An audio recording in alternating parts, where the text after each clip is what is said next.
Right guys, here we go. This is game 4 between Adalclown and Cong4ever for this time round, to be renamed Clown Forever since this is an Arena Clone show match.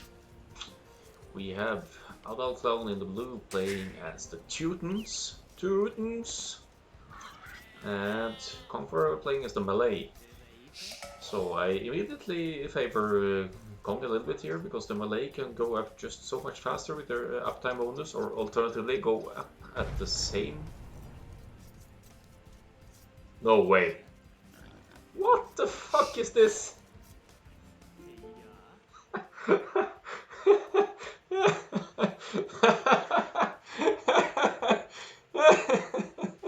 Oh, I think we'll have a restart here. Oh, I thought it would be the most epic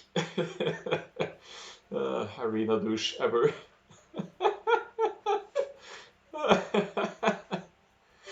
Kong, what are you doing?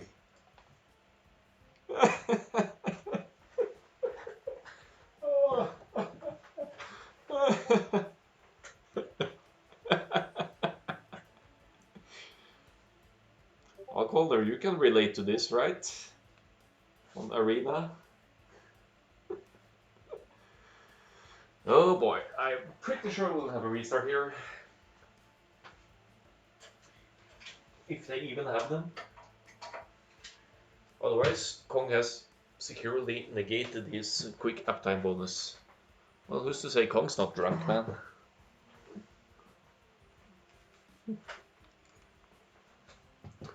Oh boy, oh boy. Oh, I wish we could see chat right now.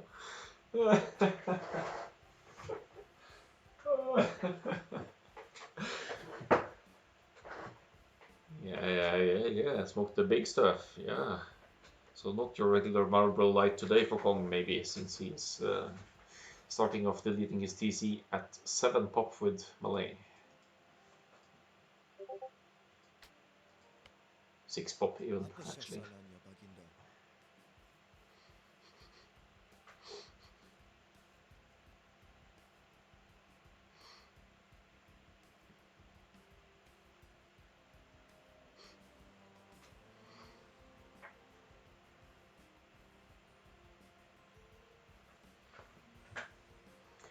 So I'll just wait around. I expect to restart here. They are discussing. If they pause for too long, I can't even spectate, but I'm really pretty sure they will do a restart here.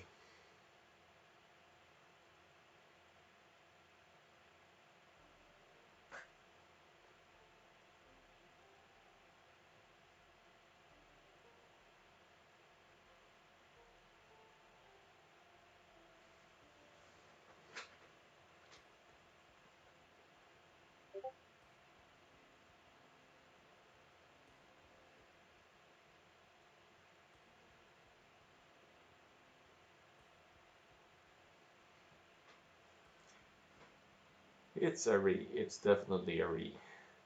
It's Arena.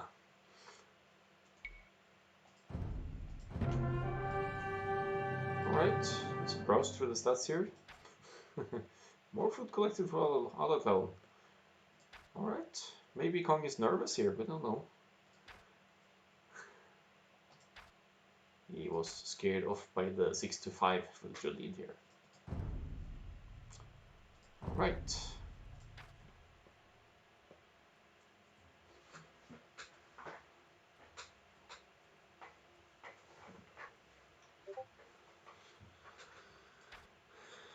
So let's just bring up the standby screen meanwhile.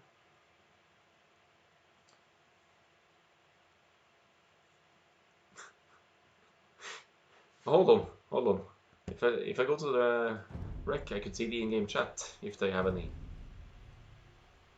Oh, let's have a look. See here.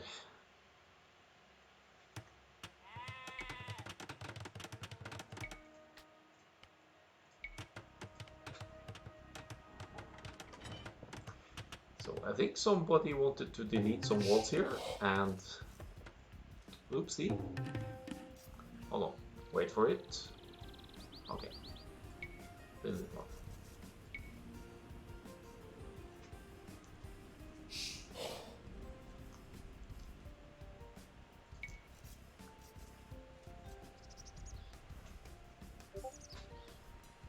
So really hoping.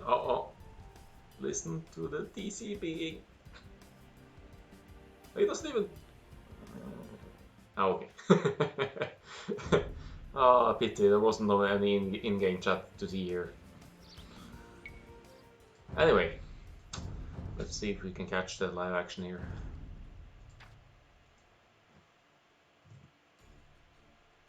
Okay, they're not live yet, so I'll bring up this beautiful, beautiful standby picture here. Maybe Kong needs a smoke after that one. It wouldn't surprise me if he did.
So,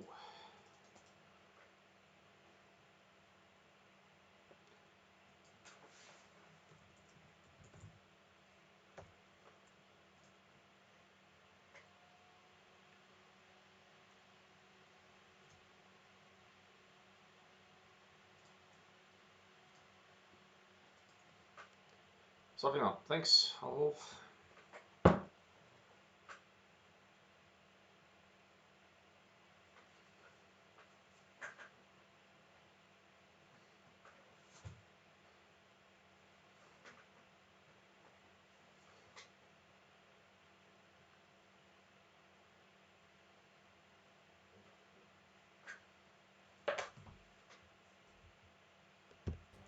Right, here we have the arena match again.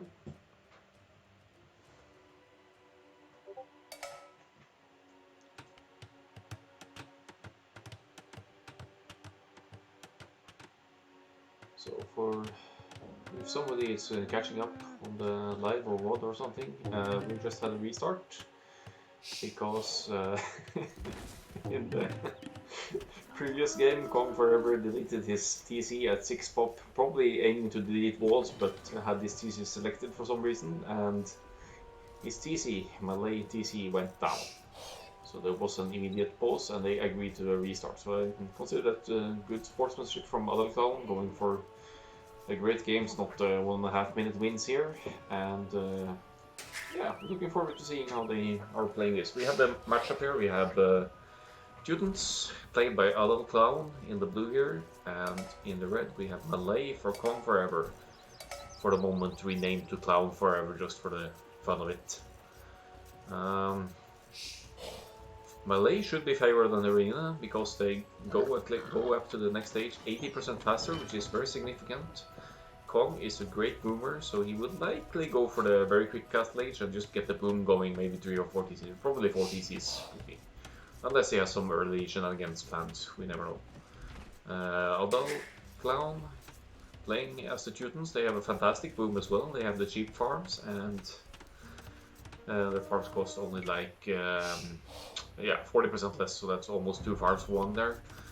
So he could go for the boom approach as well, and yeah. There's some arenas always a bit slow in the start, you never know. If there's unlikely to be any early action on arena. So we can have a look at the map a bit there. I figure Kong is a bit more like with the relics generation here. He's 3 over there, it's really close to his base, whereas Adalclown has only 2 on his side. So we might see a fight for the relics here, or otherwise, Kong being the earliest one up to the monks, he might be able to snag all 5 of them actually. Should you choose to go for that approach. Also in the maps, very nice back goals for both players. I don't think there's any significant difference here.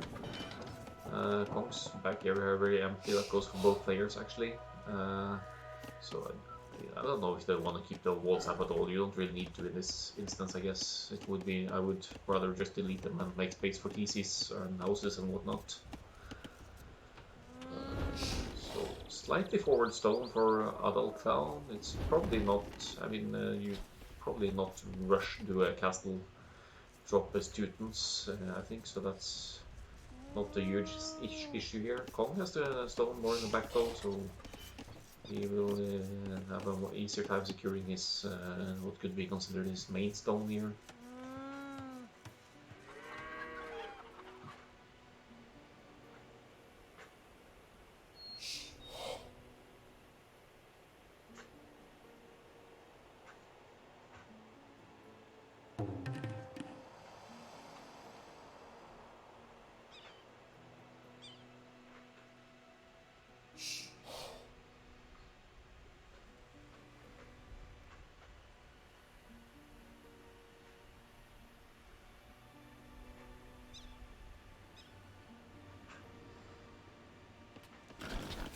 So what do we even talk about in the early arena games here? It's a little bit about the map here, the relics. Both players have decent woodlands on either side of the base, so this seems okay. A bit of a hole here for Kong. I don't know if that's good or bad actually. You could actually place 2 lumber camps here and just chop inwards and have it nice and secure, but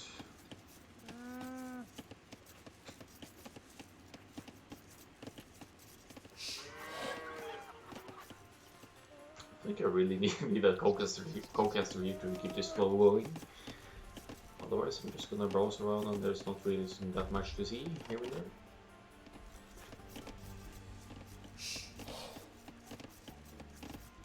So Adal already scouting the outside of his volunteer. And maybe we'll see a scouts fight, let's see.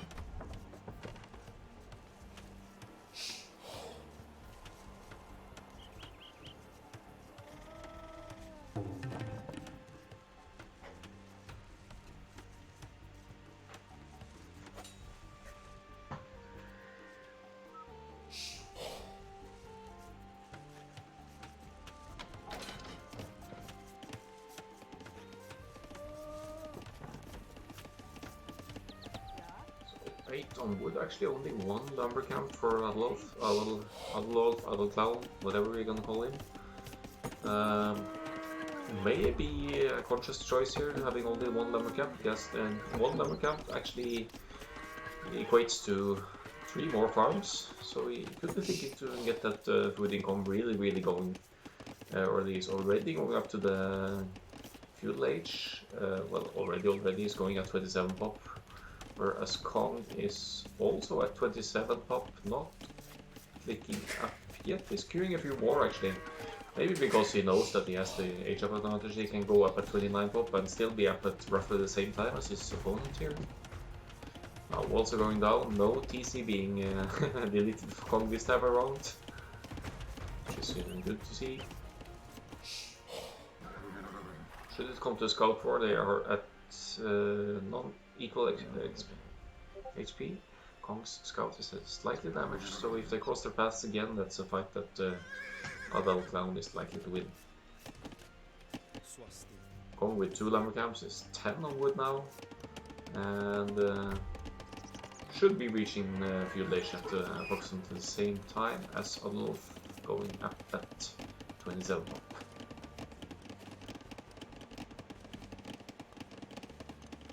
So already a barracks for Adolf here. He might be going for the scouts for some map control here, which is not a bad move at all, since his opponent is already likely to be up at quicker than you to the Castle Age, so you want to secure the relics and that potential gold income there. We'll see. Barracks going up for Kong. So it's back to the stable for the Adalclown over here. Kong dropping a range actually. Not on the one, no, range blacksmith.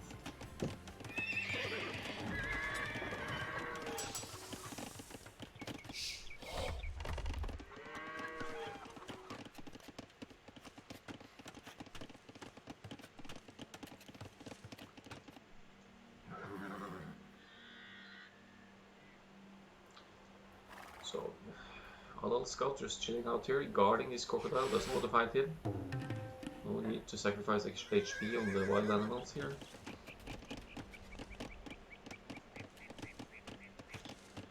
I don't quite... Okay, so no army out for on the field, and also Adal not adding anything either, so maybe it's just straight fast castle knights for Adolf, whereas Kong will be going for the ranged approaches, doing archers.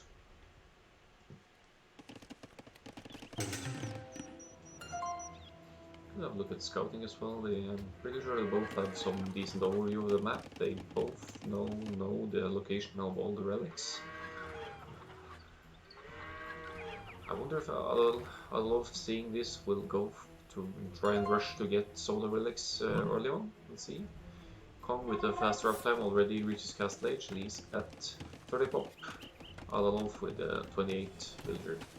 33 pop for Kong because he has military as well.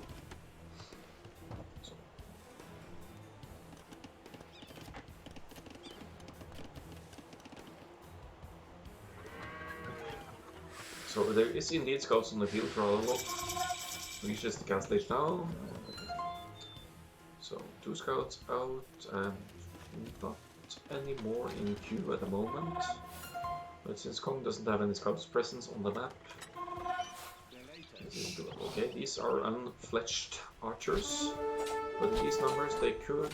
Alright, they seem to be doing a decent fight against the scouts here. This spear is not gonna help at all. So it's reasonable to assume here that Adal thinks that Kong also will be going for the scouts for the map control, but he was assuming wrongly and now sees the archers and will likely react to that somehow.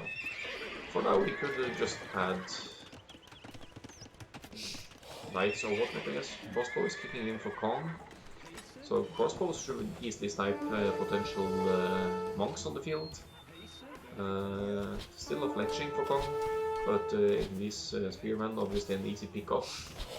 I don't really know why Adal sent them out there at all, probably still assuming scouts or mounted units from his opponent. So now let's see if okay, there's one mob going out. The gathering point is just right outside the monastery, so no auto collecting here for now. I think the wiser approach, seeing as Kong has archers on the field, would be to go for the closer relics and just try to collect those for the extra gold income it generates. Kong will most likely secure his 3 relics here, because the archers would just have such an easy job sniping any potential monks from Adal. 2 knights on the field now from Adal though, and a couple of scouts. This should be able to do a decent 3rd knight out. Should be able to take a decent fight against the crossbows here now. They still don't have any fletching or armor, So I think this is a fight Adolf wins, considering the upgrades, even with some micro from Kong here. But Adolf needs to back off from the monks as well. Kong might get a conversion here, but he backs away and nick of time to not be converted here. So Kong now likely going for this relic. He already has one stored in his monastery, which could be said the same about Adalclown on the other side here. This one should be up for grabs for Adalclown, and pretty sure this is the one he's going for next. And he might have to give up on the far side once, but you never know. He has some monks in the field now, but now there's more crossbows in for Kong as well. Still unupgraded though. Kong seems to be focusing on the boom instead, which also makes sense on Arena, obviously. But a monk goes down for Kong here. Knights have +2, no +1 armor, but that's just the Teuton bonus kicking as well. That doesn't help against crossbows. Okay, Kong wants to rush into this choke point here so the knights can't get any hits in. Nice move there, even though it means there's a one wall, but that's just being rebuilt right away, so that's not an issue at all.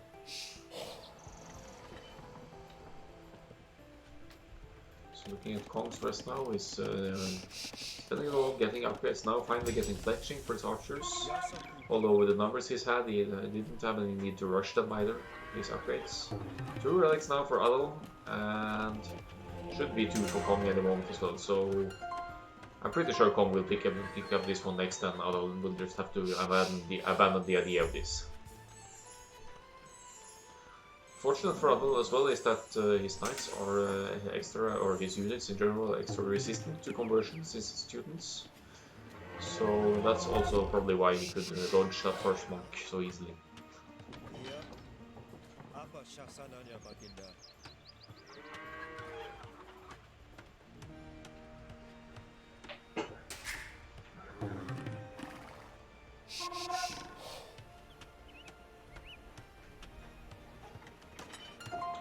Tries to challenge his strike a bit, but this is just a stray knight who's just simply being sacrificed for the greater cause here.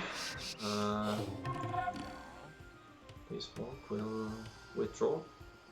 Waste choice there, and then this monk relic is just out of limits for Adalclown here. Scores aren't too dissimilar here. Could be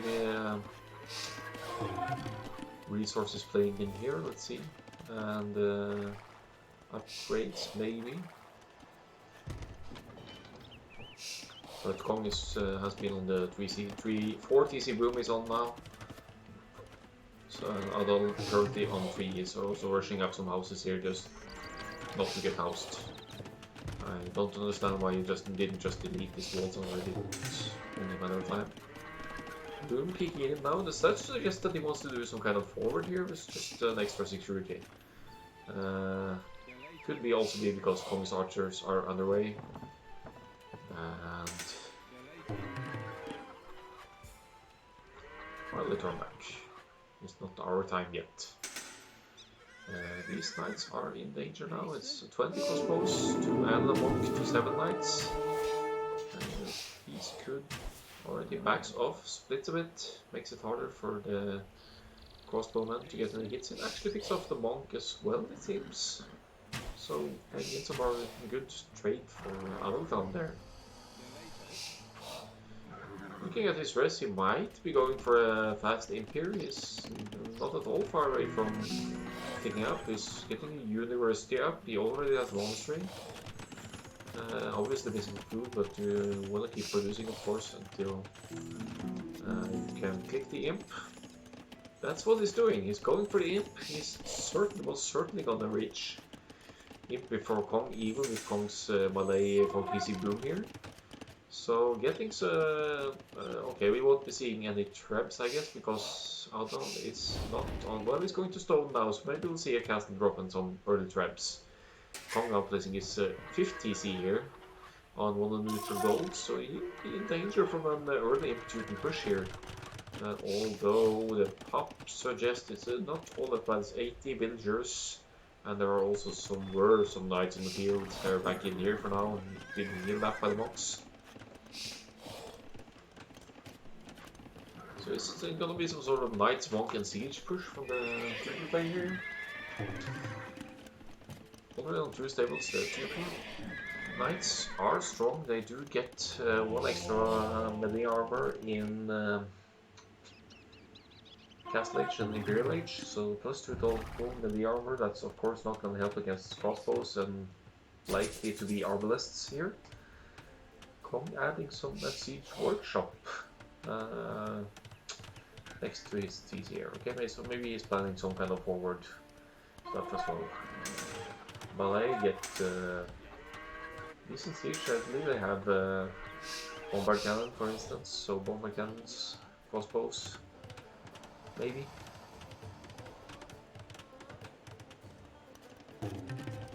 More knights in the queue for Kong. No, for other more knights. The 3rd stable going up. Well, it certainly makes sense to, as long as Kong doesn't have an effective counter, but he does here, already putting up 2 barracks here. And his imp will actually not be that much slower, all things considered. Kong with 109 villager boom and producing still. So we won't be seeing Kong is out booming his opponent here. Cavalier will kick in soon enough. Let's see progress here. I don't think Adal should take any fights before Cavalier kicks in. But he remembers the hole. This is fantastic for Adalclown. Seeing that this house here is misplaced by Kong, I'm sure he meant to... How does he even see that? That's brilliant. These knights are gonna wreak havoc in Kong's base now. They're really gonna get great value. There aren't any pikes on the field here because the barracks are forward. So Kong's crossbows and pikes are forced back, but at what cost? Kong will have heaps of idle time here. He's garrisoned inside his DCs obviously, but his farm eco is exposed. So 3 walls around the goal, but it's a brilliant move from Adal there to actually find a way in.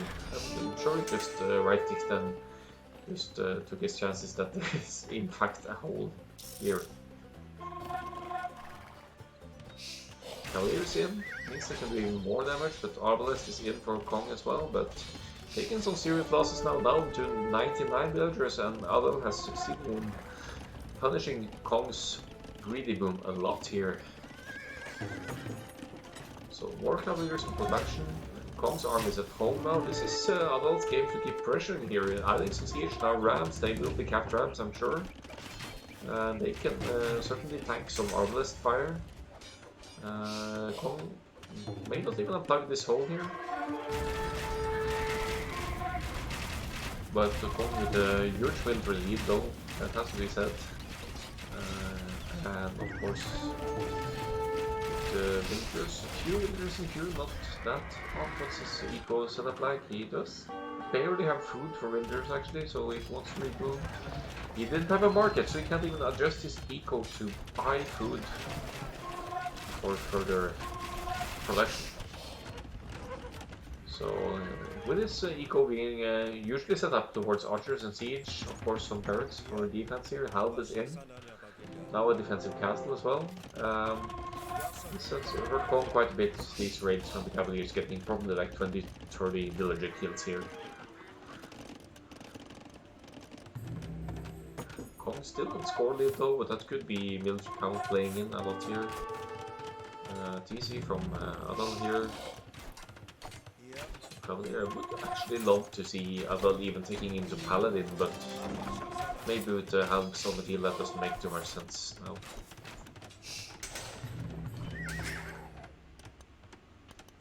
I think also the wiser move here would be to dodge this fight, just pull back, get the reinforcements. You have some Mangolans here, or are they onagers? Yep, researching onager now, so he will have 4 onagers out to deal with these mass arbalists. And if Adal can get a great onager hit or 2 in here, that's gonna be very big and a disaster for Kong. But let's see how this. Don't know if Kong actually sees this. He sees one more shop. So this is exactly the same to Arm Garrison, but not go for the house, go for the arbalists here. Kong's micro is no joke though. These are the halves are so few and also missing upgrades, so Adal can take this fight, I think he will. And Onagers maybe to target the production buildings here now.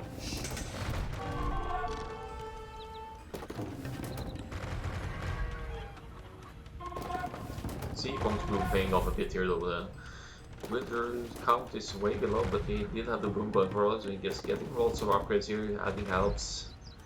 That's stabilized food-wise as well, but is now subject to a strong push from Adolf here. I believe Adolf should get the castle up on his own soon though. Let's see what his stone count is like. It's not very uplifting, but he does have lots of builders and stone. And there's the castle. Okay, so we will have traps out from Adolf soon, I suppose.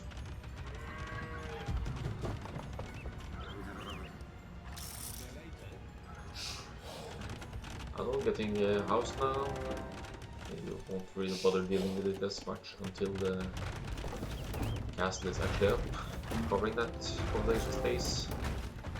Get some production down now though, and Kong needs to really this. There are now 7 onagers on the field, so it's definitely hard for the arcs to get a push in. Some rams going down, going here now. They might want to try and take out the castle and siege here, but does Kong even see the castle? That's the question. He doesn't know about the castle yet, so if the rams go in that direction, they may actually die to castle fire. Real nice forward for Adal now. Kong with 94 military now. It's like triple the military of Adal now. But it could be argued that Adal has a stronger military overall. These are, after all, well, they are capped rams. Helps running in here, taking some other shots, I believe, and being knocked down with heavily. Nice other shots here. Must be some attack rounds in the mix here, and Kong immediately is down to 50 military.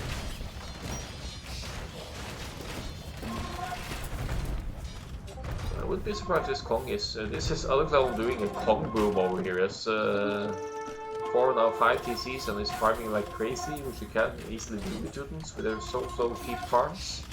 Let's have a look. His food count should be quite high now. He has lots of rest of all sorts in the tank. He's even adding Teutonic Knights here now, which should counter the helps nice and easily here.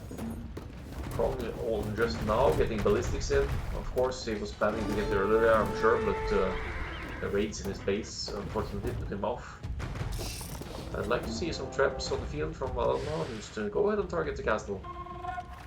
He's lost quite a few cavaliers here, but should he wish to replenish, that shouldn't be an issue here. Just, even though with only 3 stables here, he does have the Teutonic support, more or less anything now. We can even build another castle to take more map control, to secure maybe a castle to block the production building here would be an idea. We could just move further forward, and so many onagers here, and Car Rapids are probably hoping to snipe some siege here, but then there's a castle, they're sitting under the castle, and Car Rapids, they will die like flies to castle fire. They do get one onager down now though. But the traps pounding away, getting one castle down. This is looking grim for Kong. Adal has even deleted some of his conditions now to make room for more army. I think he had a Teutonic Knight in here, but he cancelled it. Might have been a mistake. But now what does Kong do? He's lost his defensive castle at home. Adal is dropping another forward castle. So kind of a slow push here, like you would expect from a slow save like Teutons. Maybe we should put it there. Teutonic Knight, by the way, it's not bad. It's been reduced. Let's add a few more. I'd love to see some repairs from Adolf now here, but maybe it's come to a point where it doesn't care. It's only mangonels from Kong can't really challenge onagers here, although any of the extra armor that Teutonic siege will get. Men at arms in the field. Love swordsman, of course, kicking in. So this is Adal's answer to Kong's pikes. But then there's armrest from Kong to deal with those, kind of. But I think this is really beginning to look like a push that's really tough for Kong to stop. Kong now at 167 pop, Adal is pop capped. Build count's pretty even here. So before this match, Adolf was very confident that this set would now go to 2-0. I'm beginning to agree with him here.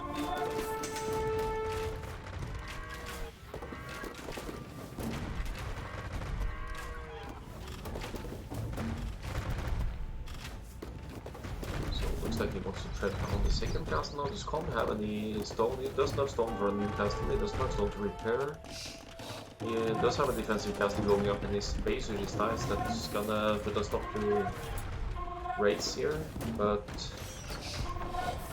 just losing draw is producing military obviously, but these rams, they will never reach the destination I think.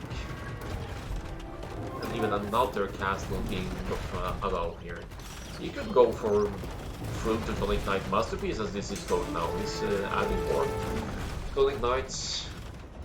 Still has the siege and about to support them. We'll see how Kong can push this back. You have Onigur's siege Onigur in now. Wow, for a lot of wow. So that is a truly expensive upgrade.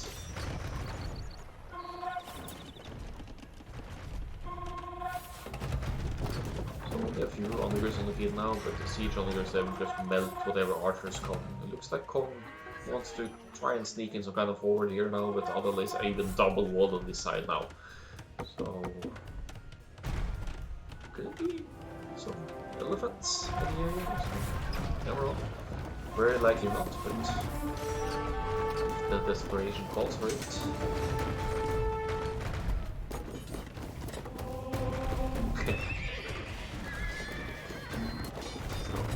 A matter of time before Adal breaks in. We just have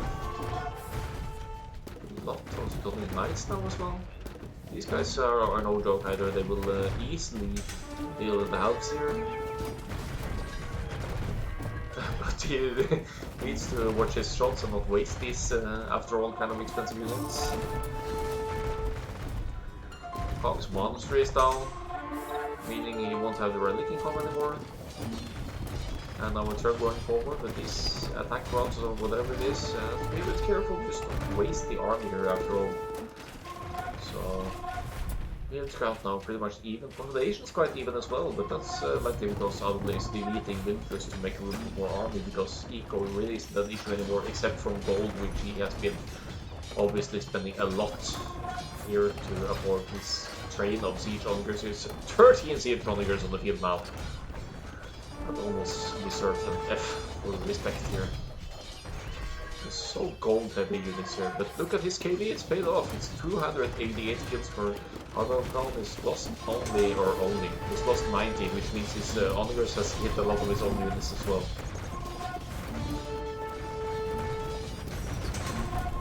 Slowly breaking in here, Kong getting some houses, preemptive houses I guess, just to support the house population that is now losing their housing here.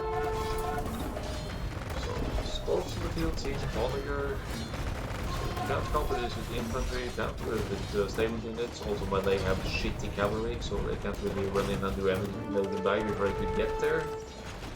Last stand for the arms here now I think, but the siege Onager hit, fantastic hit there for adult siege Onager, and he's just hunting down even more. I think Kong lost a lot of his arms there. So now only left with the helps, but some bombard cannons as well. Light cab on the field, well, it's better than anything. It can get close, it could pick off some of these good siege, but it's still pretty tanky. All things considering the extra armor and everything.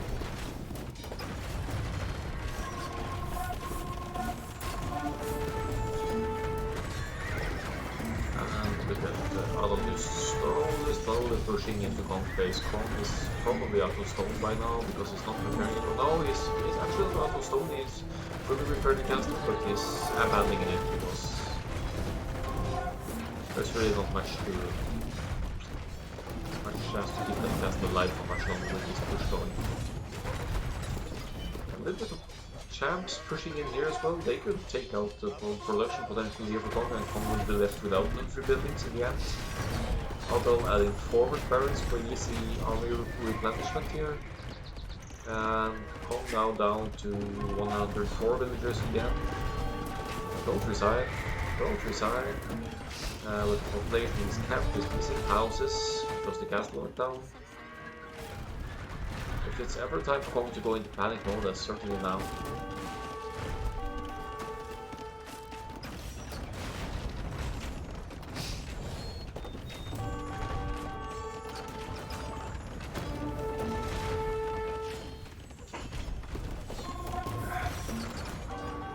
So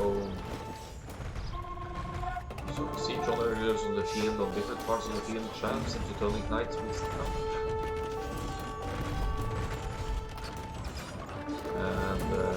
Although apart from gold is floating lots of resources, it looks like he might be using the market here. Hold on. I'm gonna keep the market tab up for just to see if Adal is able to get resources here.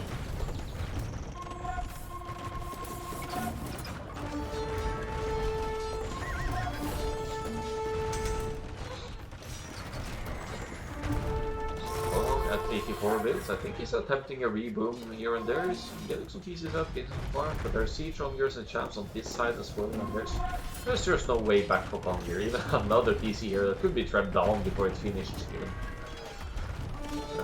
Kong actually did secure his relics again in the back here though, so good job Kong. Panic TC in the corner here. I appreciate the effort from Kong here, but there's just no way back from this. Look at the military. 88 to 4 to 3. 524 to 145 KD. This is just pure domination by Teutons from Mammoth. Brick wall. You got punished for that, woman. And more siege workshops being added as well. I mean, that's Adal's rest. He can afford basically anything except castles here. Kong is running out of pretty much everything except wood, and he is running out of places to rebuild from. So this has to be the GG version. He's just hoping to strain his opponent's stamina a bit here and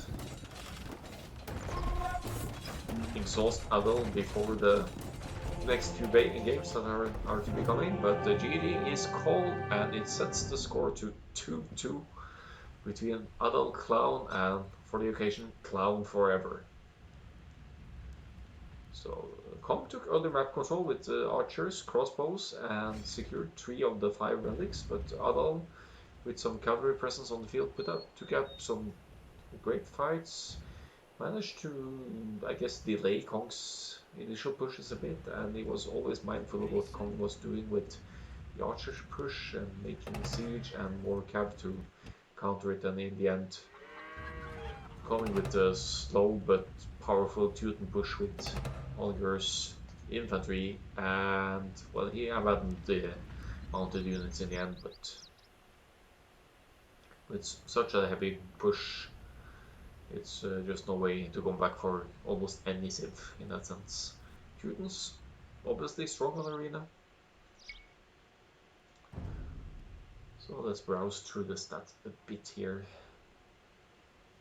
So military lead was almost 100 military for Adal in the end. He may have had the largest army, 118, yeah, and that was pretty much all gold units, like Siege of your Champion, Teutonic Knight, Traps, which should show on the eco as well. Actually Kong with lots of gold collected as well, but he did lose lots of archers, crossbows, arbs to Onager and mangonel shots during the game, so that's probably where lots of gold went. He may even have had to buy some resources in the market to stabilize the boom after the initial raid.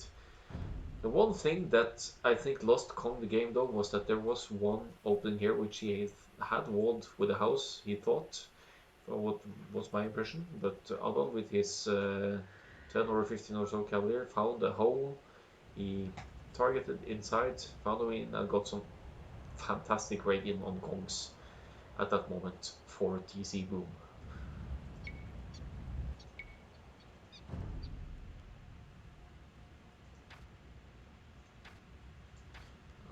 pretty awesome KD here for Adalclown.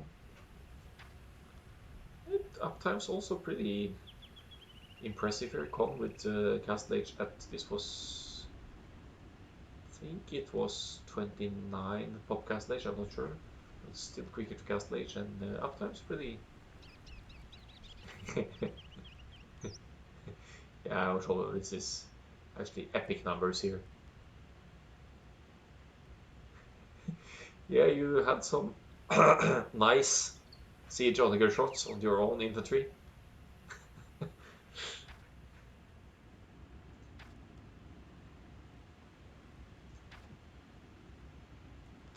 We'll drive fantastic boom here with the Teutons because you can.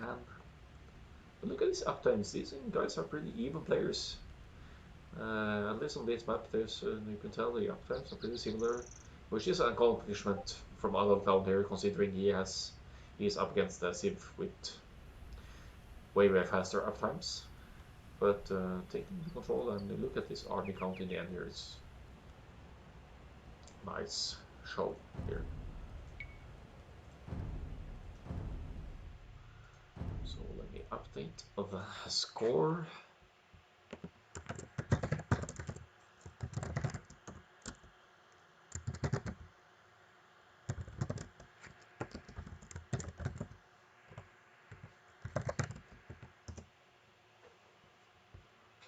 Score tab.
So we're looking at game 5 incoming now.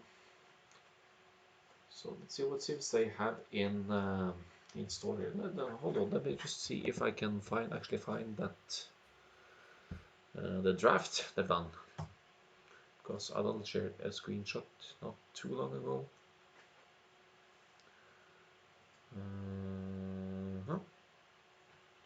Here we go. So here we can see the Civs used in earlier matches and the bans here as well. In this match we had Toodles versus Melee.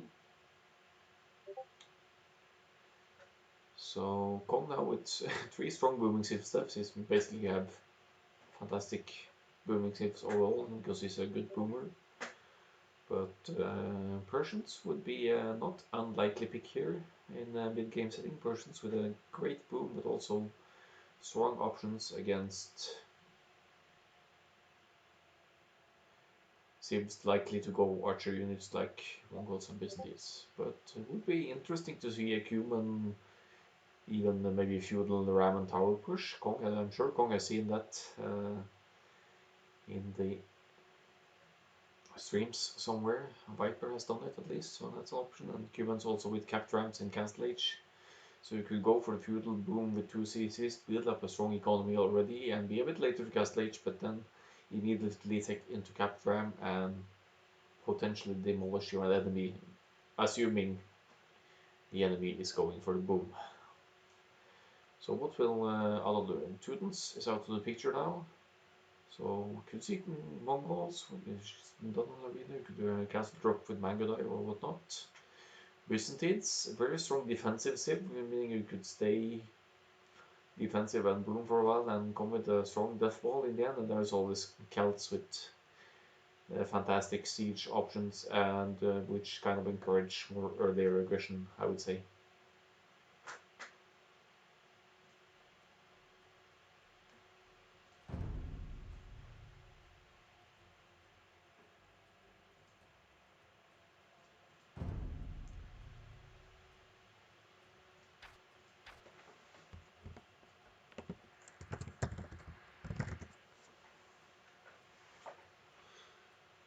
but seems it was a short Kong smoke this time because game 5 is live, and we have Byzantines against Persians here.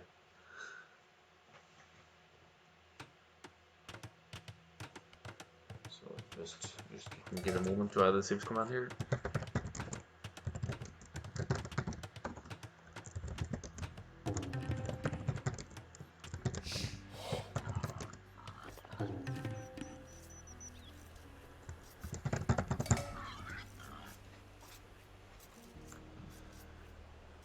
So looking at the map gens again, they seem almost mirrored here. Kong with a little bit of wood line in the corner, but I doubt he will go for that in other cases than an emergency.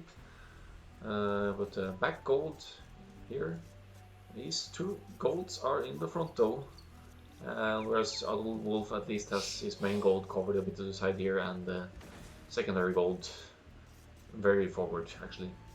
But then again, he also has a secure back gold, so there's at least 1.5 gold for Adal to be easily secured here.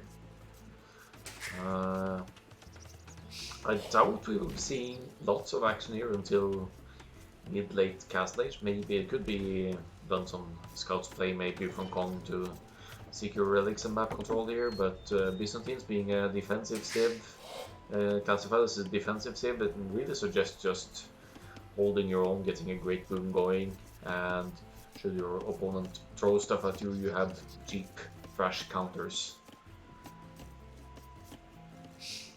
But you never know, maybe we'll see Cataphract in this game. We don't see that a lot, especially not in 1v1s, but certainly an option for Byzantines.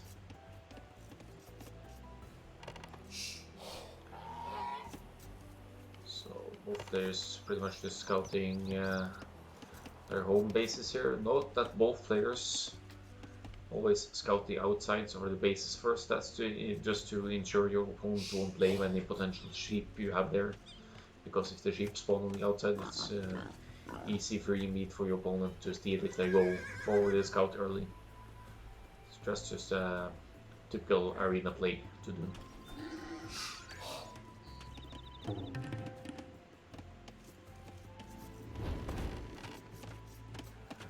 So 7 on food, 4 on wood, not very untypical of fast casting which you see on Arena a lot. Kong with 9, 10 on food, 3 on wood only for now.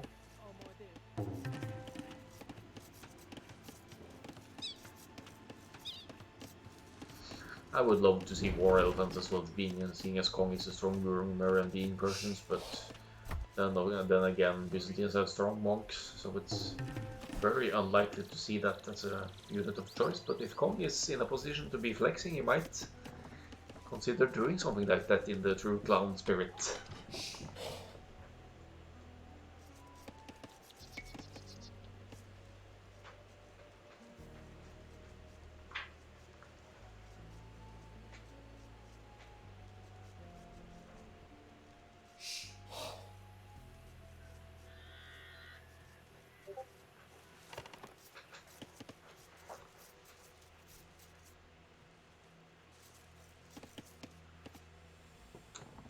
So again, this time around it's Adal, maybe with the relic advantage, sort of.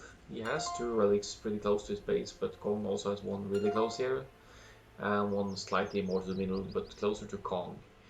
And there's the neutral, well, all relics are neutral, but this one is kind of, it's still a bit closer to Adal, but maybe this time around it will be Adal getting at least 3 relics. That will imply going for some map control in the early Castle Age though.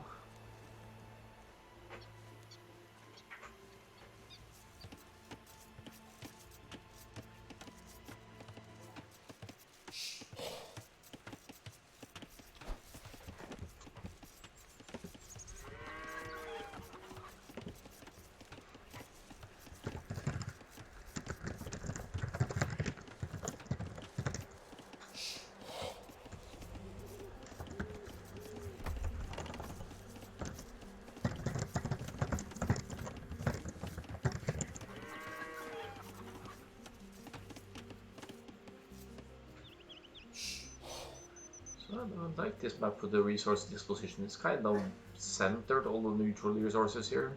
Neutral stone, neutral gold, neutral stone, which means that it's kind of just as accessible for each player. It's not like it's spawned closer to either one.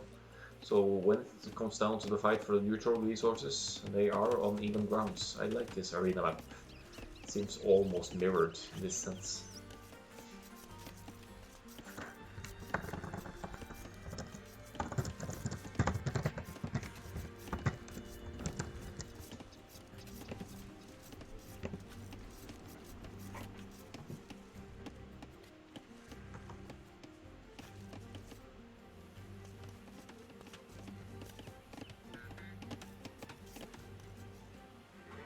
So a slight bit of idle time for Kong here. Puts him... Well, that's one idle builder, but he remedied that rather quickly. He's going up at 25 pop, with Adalclown going up at 26, so they're both going for, yeah, pretty standard, likely standard fast castle plays here. Kong, with him being the Persian store, he will be in first feudal age, and is also going to be exploiting the fact that Persians have quicker working, faster working TCs in from feudal age onwards. So feudal age, where does it say? Work rate 10% feudal, 15% castle, 20% imperial. So that's why the Persian boom is particularly strong. He's going blacksmith market here, as could be expected, I believe. Although this barracks up, so we might be going for the scouts play to secure some map control again, which is quite common in Arena. And Kong, except from the... he might spot the side gold here. No, actually he doesn't have line of sight for it.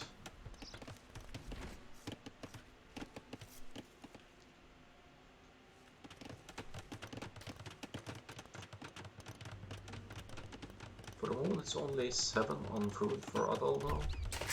He has not clicked up because he needs his stable to finish, obviously, and his queued gas stage, and he will be significantly slower to the gas stage with 10% faster working TC for Kong. He's already at a head start, but the research is also going, should be going slightly faster. Yeah, there we see the numbers spiking away. But Kong has not prepared any military buildings, so I think he's sticking with the boom for a while. And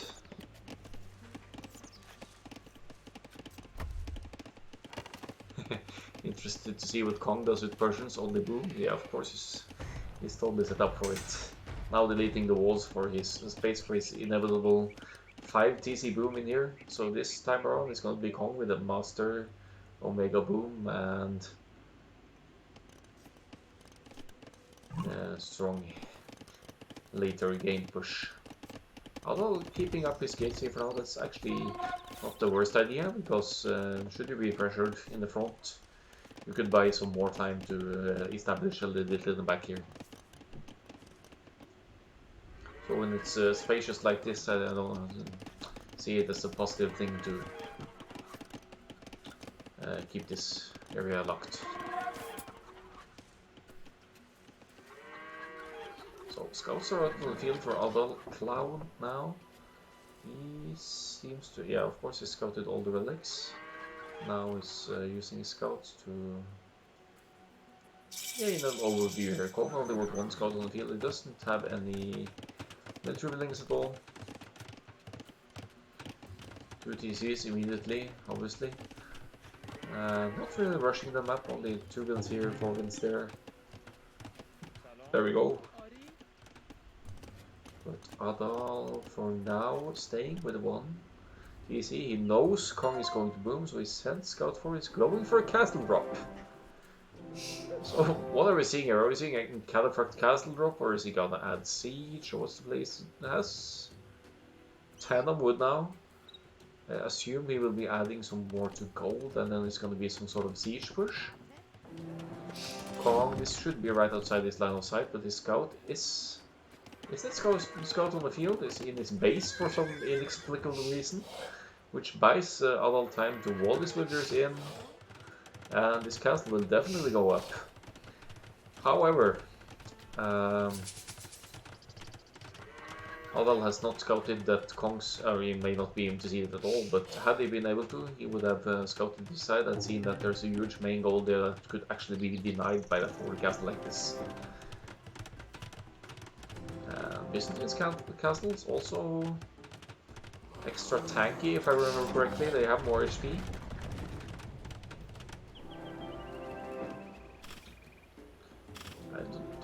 I have to admit I don't quite understand this. Is this only a distraction maneuver, or is he going for the gold now, or? Alright, he's teasing the neutral goal. So Adal is taking map control in the middle field. Kong is just chilling out here with the scout, and he's doing his, for now, 3 TC, soon to be 4 TC boom at home. Actually, this is only Adal's second TC for now, so it's no surprise to see Kong running away in the villager count here. So must have used a card here. It's researching light cap. Wants to get some raids in. It's not the worst option to just run in and disturb Kong's boom here. Unless Kong quick walls in time, he can garrison here. Then light cap will take some serious damage. So one almost goes down here, but at least it causes idle time for Kong now. 8 idols, huge villager count, but now with as many idols that it sort of compares to Adal's current village count. So okay, I like to play using a forward castle to break through the walls and just send in a small raid like this. That's all you need against the massive boomber to just disturb whatever he's doing.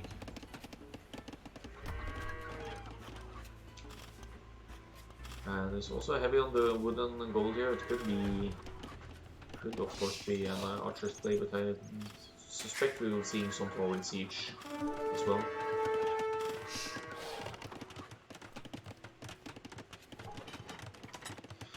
Kong now adding his 5th TC, so he should be very safe around in his home area now. He's just staying around his cozy home base. His scout now pulled home. I'm not sure how much that's gonna make in the difference in the long run.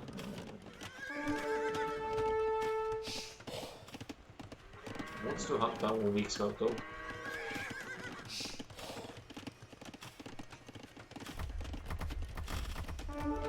So, causing its idle time, Adal is actually catching up a bit in villager count here. He still has only 1 TC at home, but then a neutral TC in the middle here. And a slight military lead.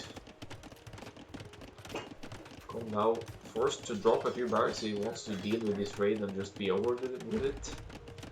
He knows he's likely still in the economical lead, seeing as Adal has invested into a castle and light cap. I'm a bit curious as to why Adal hasn't gone for the relics yet though, because he knows that Kong is forced at home. I mean, you don't necessarily need to rush the relics when you're in control like this, but Kong will regain his control and his monastery is up here. And maybe he will, after all, challenge the relics. This relic is of course out of bounds for Kong at the moment. But the rest of 4 should still be possible. And he sends out his scouts now to maybe to guard one of those, yeah.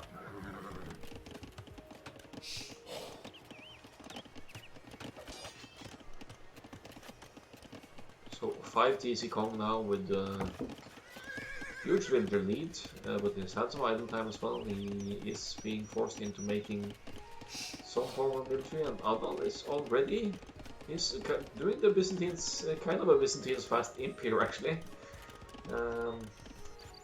This is gonna be tough for Kong to fight back, being only booming. He will have a much stronger eco, I suspect. But what do you do if Trebs and some other siege come forward now and just slowly demolish your booming buildings? At the moment, I would say Adal has full map control here. adding Monumental here. This is Kong's monks on the field.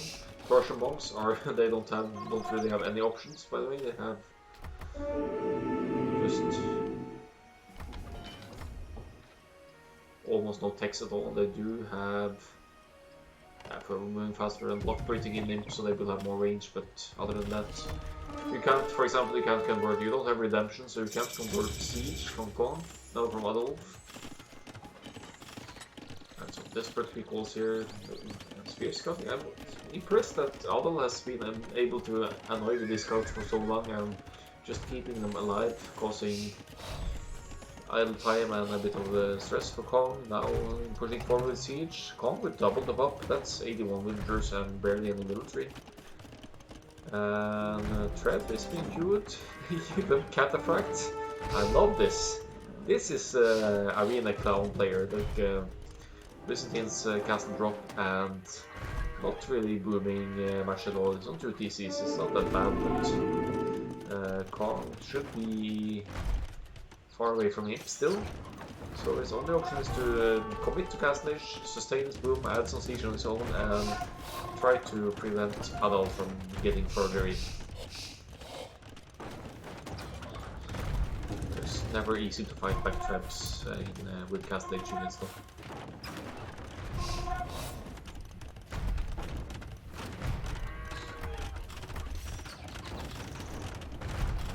Nice hits on Kong's vendors here. Two Cataphracts in the field. Pushing with all kinds of siege here. Only thing missing is the bomber cannon, I guess, but chemistry hasn't been a priority here. The university is in both, so you might see it at some point.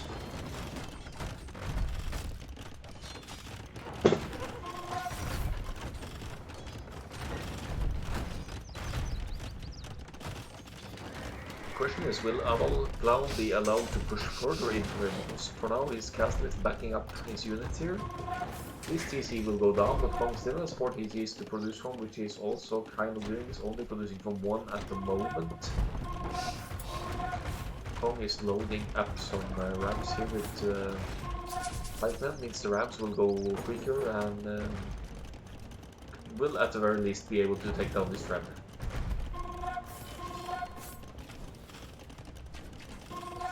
Should anyway. It remains to be seen.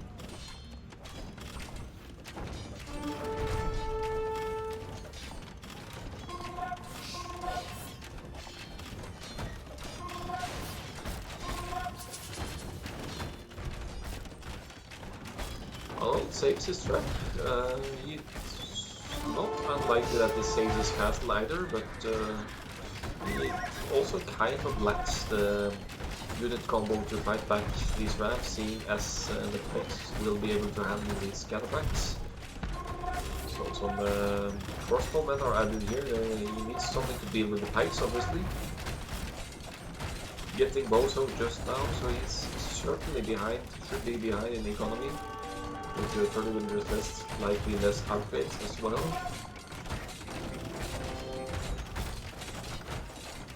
Still adding a Mangonel that gets some hits on the ranks here. Will he lose his castle?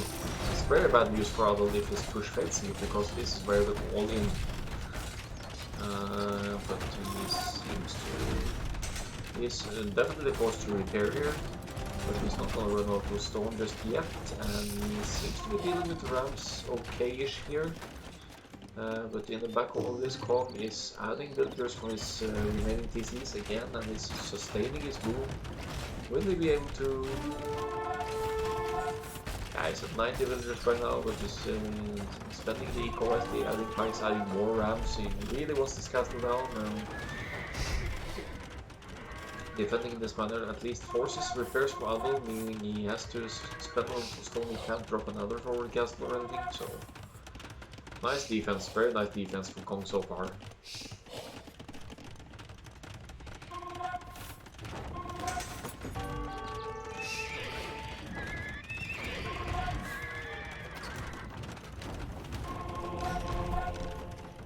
75 enters for Alan, 96 for Kong, so forcing Kong into making military is effective when they're eating his boom, but here are farms being added here. Will they add a TC here as well? Could be. Now it's a lumber gap for now.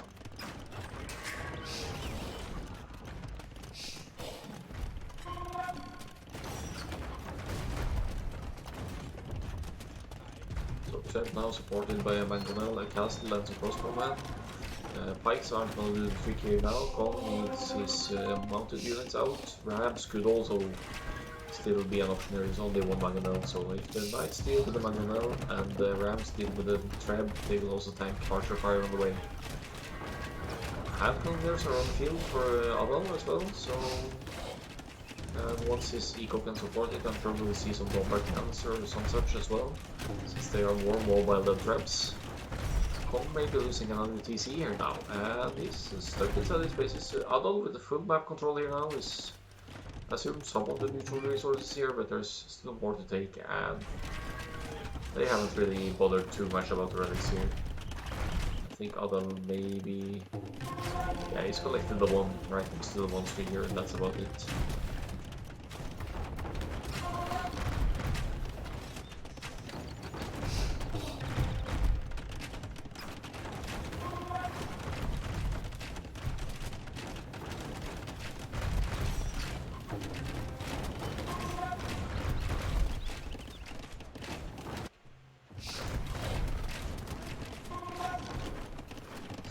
Just being forced further and further back on his base. He still has the village relieved. Shouldn't be in the position to take that because he's forced to make defensive units all the time. But he's been stacking this very patient here, stacking up on knights. And considering this, that's quite a few ranged units here, but I believe Persians with bonus damage against crossbows could potentially lead this, or could add some mangonels on his own as well, and if he gets a good unit in here, that's going to be a disaster for Adalclown. So, Rams being 71st, tanks of fire. There are bomber cannons here, but they are within sniping range of the knights, I would say. What are the monks going to do here?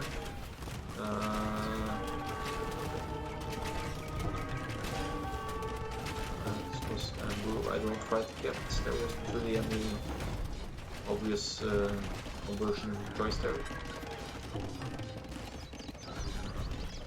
Knights running in now. Really focused on the siege here. He is pulling away. Is he going to try to find some kind of surround here, or is he... Why are you fleeing from? Are you trying to lure the units into the open area here, or you need to focus down his knight now? No, his monk now, sorry. Conversion is in, but that's a very weak knight, so that's not a great conversion for Adal. It was still a conversion, but now he's losing units, his own units, through his Mangonel shots, and Kong is winning this fight now. Although with a very... his economy hurts from this, but now the KD is of course in Adal's favor, but he's losing his ranged units, he's losing most of his siege, and gold-wise he has to have spent a lot more gold than Kong. It's still the back goal for Adal in his home base though, so and Kong is now going for his main gold, since he's been able to kind of regain his home area here.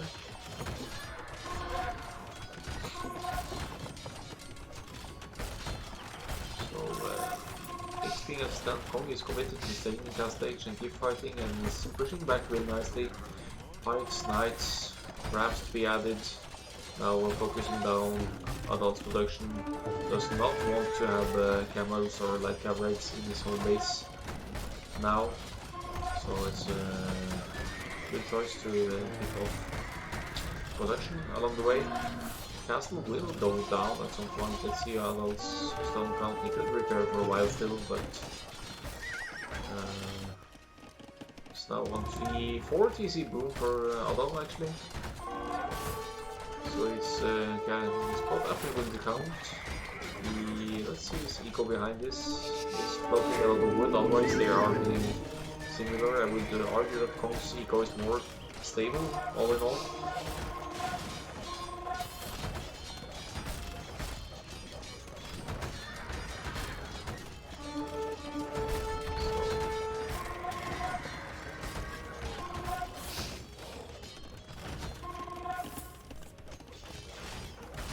Constantly producing here with a steady trickle of ramps and pipes and whatnot to do what he can to push back Adal. Once this castle goes down, it's a very much better position for Kong to be in. So if this castle goes down, I even see Kong re-walling this area and stabilize his boom even a bit more, get the build count moving a bit more, and he's back into it. So the clown is in favor of Adalclown. The score is in favor of Adalclown here, but that's hugely due to kills here. Steady.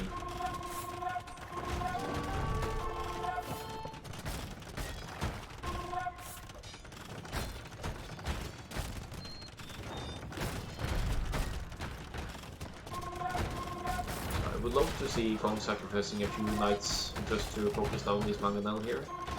Because there's only one mangonel on field for Adal at the moment, so if you focus on that one, it's going to be a lot tougher to strike back against the battering rams here. So Kong very resistant, resilient in his defense here. Although he only has his home base, he still has lots of rest to go. He's catching up on the count again, I would assume. He's on 92 against 108 now.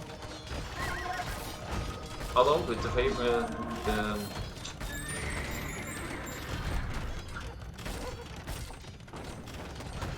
Adal being untouched, completely untouched home has is an advantage here, but his forward is obviously costing lots of rest and effort as well. Since Kong overall also has, since Adal overall also has lost less units, he's made better value of his gather resources. But he may be okay. He still has a decent amount of gold left for his main goal. So. But now I believe the castle will go down. Kong focusing down a little more here. That's another 100 gold down the train for that wolf. I think he will lose middle positions soon enough as well, because there's quite a few rams here. Are we seeing the Kong boom paying off in practice in this game now? He's virtually taking out all of Adal's production buildings now. And now Kong wants to add a TC right next to Adal here, where his 4th TC is on this virtual gold. Let's see if he's paying attention, and he is, and Kong most certainly will need to abandon this project over here. But now there's some knights over at Adal's side. Do Kong break through here and revenge the raids from the last game, maybe?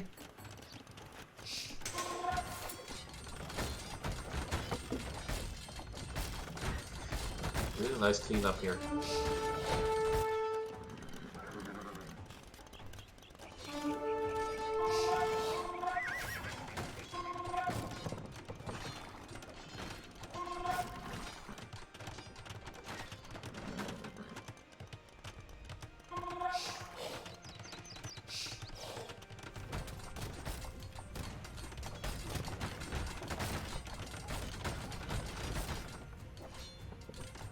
Now getting easy. Going to transition into, I was going to say trash boats, but it doesn't have a castle yet, so it's not going to be the cheap crossbow option for Kong.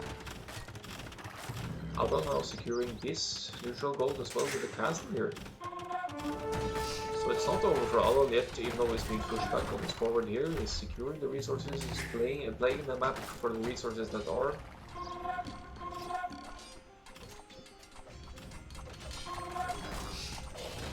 But obviously when you can't produce military on your own and your opponent has tripled your military at the moment, it's beginning to put you in a rough spot here.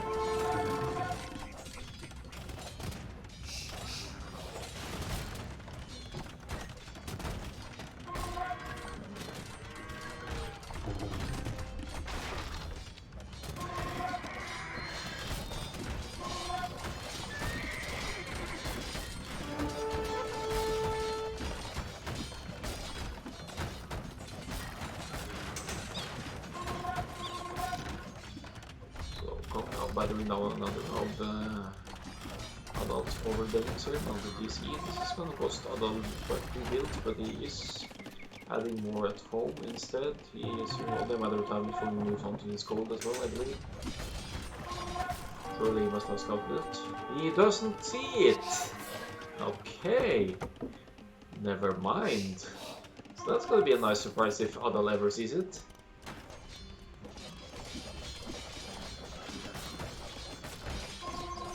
Adal taking into Halberdier now, that's gonna deal with Kong's Knights nicely. But Kong with skirms in the field. And that should also be able to put up a fight against Halberdiers.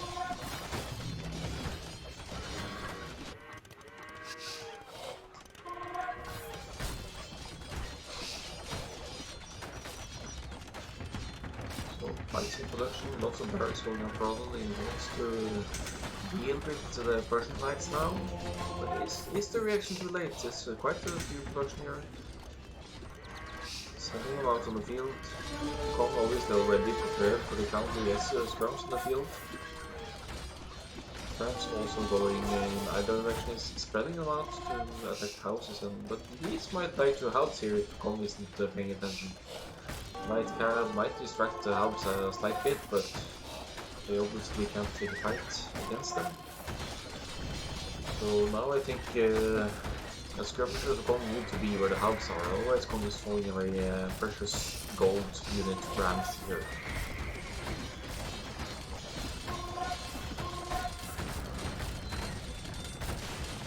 Taking out some houses though, maybe enough to... It's actually enough to get Adal housed. So Adal needs to pan alright, he's adding a castle at home now. He's a bit afraid of Kong pushing through. I wish Kong had brought some rams forward just to get some raids in on Adal's exposed home economy before this castle went up. But of course he wants to deal with the map overall and take control.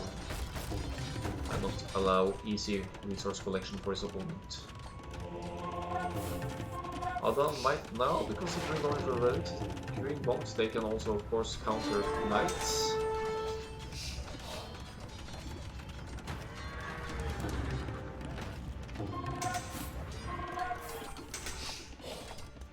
Some idle ramps here for Congo, they should be seeing some action forward, I think. But now Kong, one player. Kong is definitely not able to take him. Adal's resources are beginning to look scary compared to Kong's now, but Kong adding long swordsman. I mean, that's not a viable late game option for Kong, considering long swordsman can't be upgraded anymore for Persians, but certainly helps against halves after all. This is probably his idea, just to mix in some more counters. Of course they can also take down buildings with ease. Adal with extra layers of walls at home now, seeing an attempt to push through, but there's still this section that could be possible for Kong. This is out of reach of the castle, so that could be an entry point.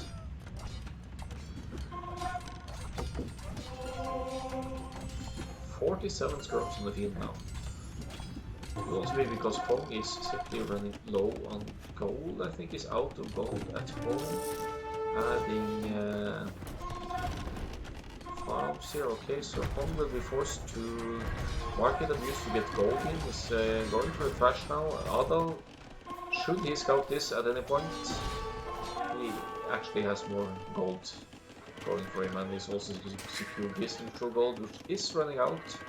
But there is still 800 in this pile, and Kong still has DC here, which he could probably consider to abandon.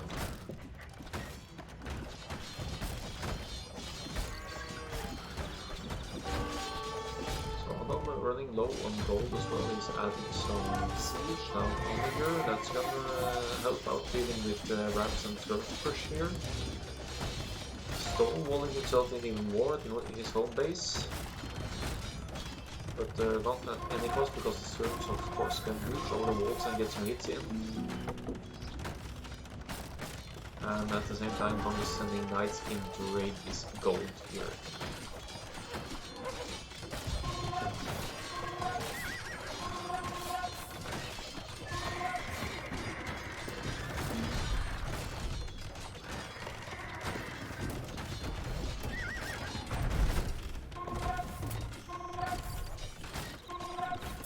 population's pretty even. Adal with a huge villager lead now, but also quite a few islands. Kong with a massive military lead. And also his resources, yeah, stabilizing a bit. I'm pretty sure there's market abuse in progress here. So look at the numbers, see if they change here. Yeah, there you go. Selling food.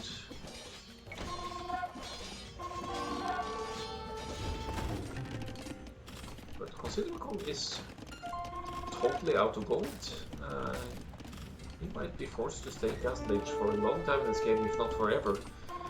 So, but his gold will be running out of gold as well at some point. There's still a fine patch here to be found. But the tech advantage of Adalclown cannot be overestimated or underestimated here. Now with some traps, that's something that Kong will maybe never get access to, considering the situation.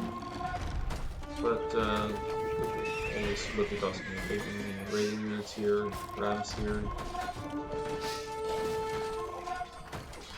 skirms, rams here. But now Adal is the one who's cleaning up, so lots of back and forth in this game. Scouts, light cab and skirms in the field now. Light cab will melt to the halberdiers, so I don't really see the usage of them in this scenario. Traps also with the superior range here can reach inside the Kong's walls here, and looks like Adal is even trying to wall in his opponent here and create sort of a choke point here. That's the only place where Kong can pass through. So another castle, I'm pretty sure Adal bought this.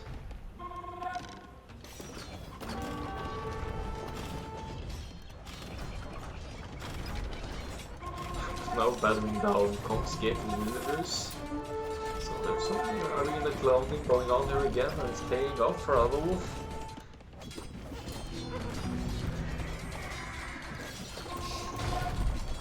Was indeed looking good for Kong for a while, but as he ran out of gold, it caused issues fighting against his opponent who is in 1 age ahead.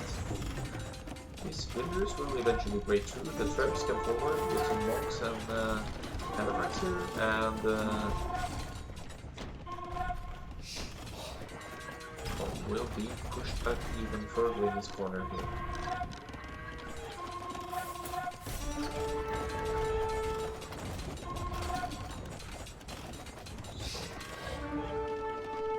Still not being mined on Adam's side, but he is floating a lot of resources, so he can afford 2 more castles.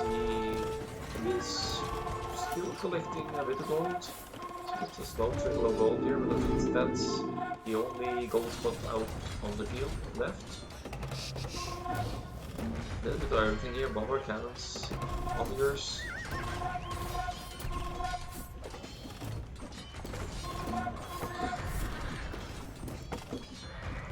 Maybe count Adal just slightly behind, but now he's the one with the gold units and they spawn to the trash. So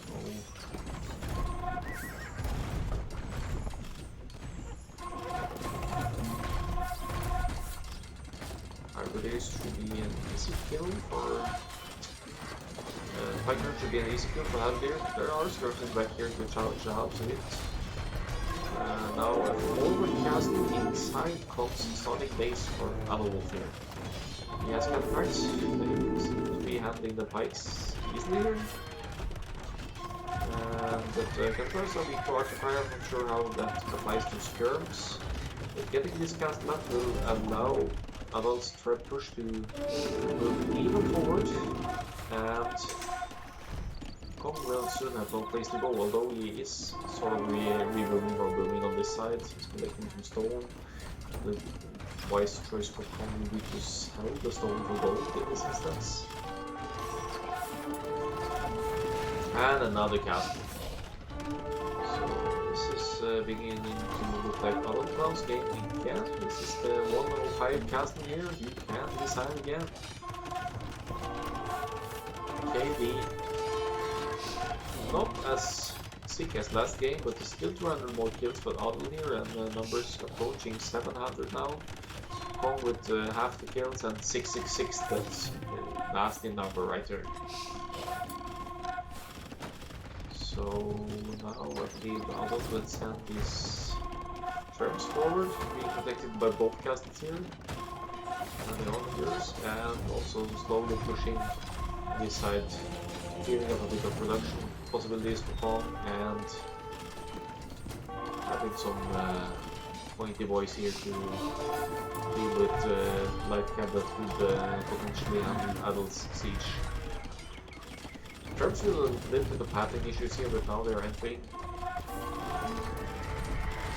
And the score is not looking very promising. Kong here is 10,000 down in score, but remember this also kills also play into this a lot. Mini raids with a few houses, that's just so annoying having a few units raiding your eco when you're fully focused other places on the map.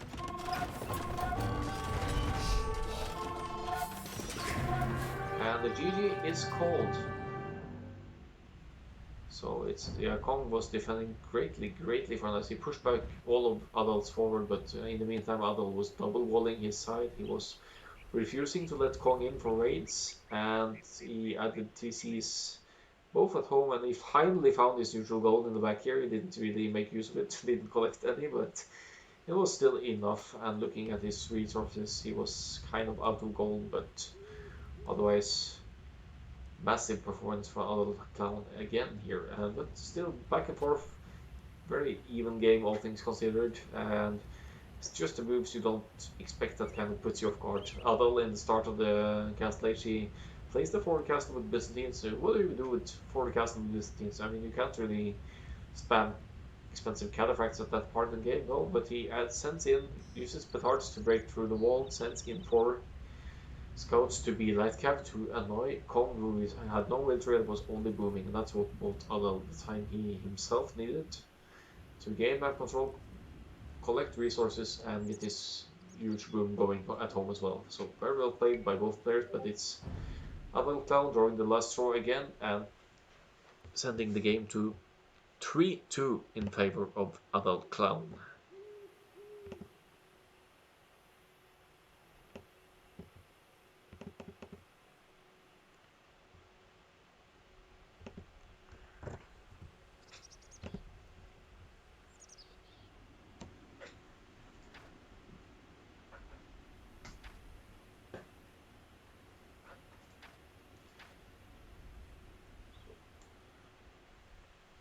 So a lot more stone collected for Adalclown. He used this to his advantage of its push with adding forward and defensive castles, but otherwise pretty similar resource collection here.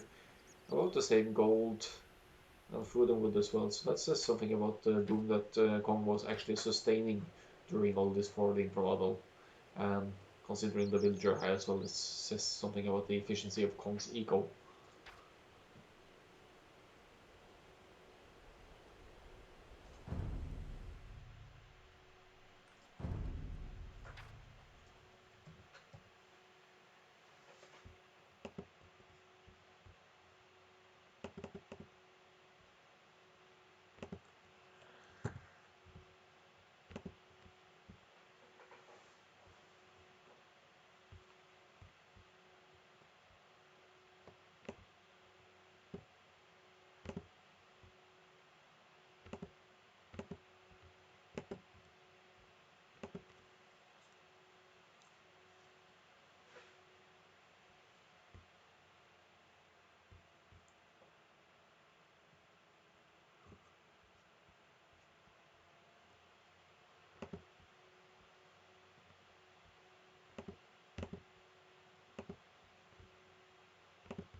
So I'll be right back and I'll catch up with the game number 6 as soon as I can.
Alright, so I still can't find the game in lobby.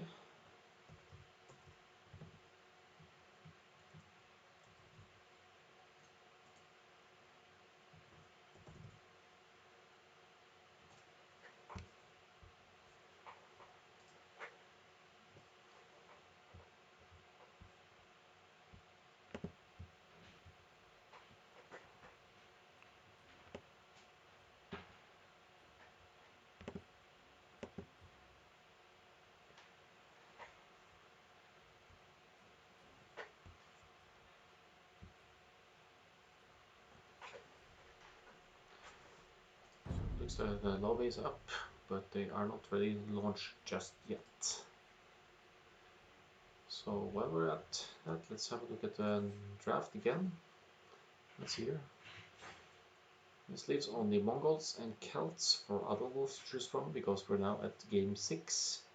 And Kong having used Spanish and Malay already, he has to pick Spanish or Cumans. So now let's see if Kong goes for the Cuman feudal boomy approach, or if he goes for more of an all-in Spanish castle bush conquistadors style. That's not maybe too likely with the Spanish castle drop thing yet, because Scurbs now counter conquistadors railroads, so they are not nearly as strong as they used to be back on Woobly. But I'm looking forward to seeing the progression here. Let's see if they have launched. I believe they have. And here we go. No, we don't. That's wrong. There's more than one Adal out there currently.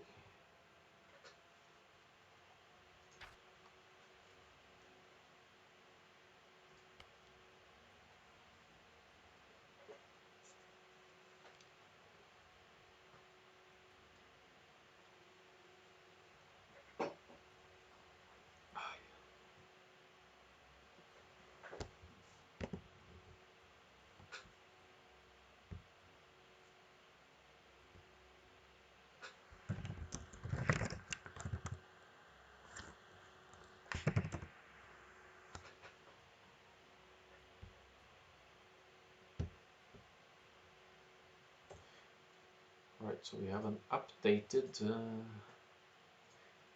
Civ draft thingy here as well.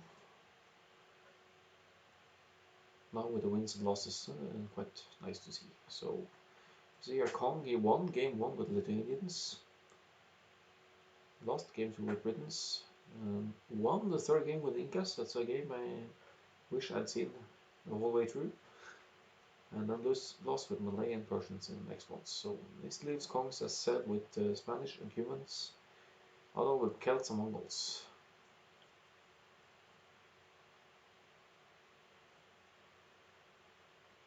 So I'm not really sure. Let's see if Adam expects a Cuman feudal or early Castle Age push. Celts would be his best pick, but then again, Mongols have in the late game they have great siege as well. So Adam has 2 great siege sips left, and actually Cumans, Spanish Cumans get all the siege as well, and Spanish get at least siege ram. So we have strong siege options here, but I'm really looking forward to how it plays out.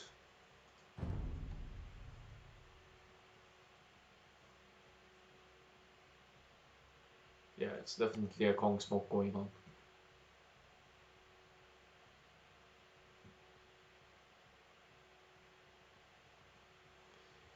So I'm just gonna get the beautiful standby screen back up.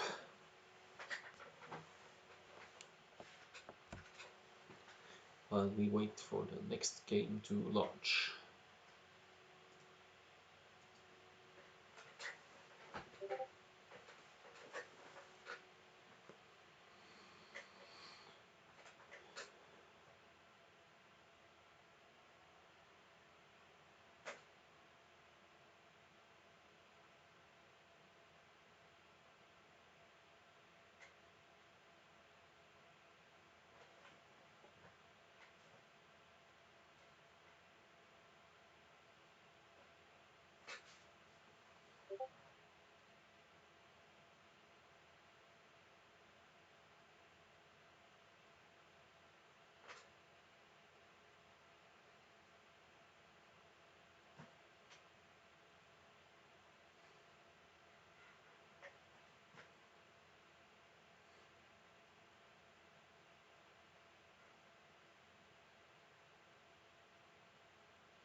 Thanks for notifying Adolf.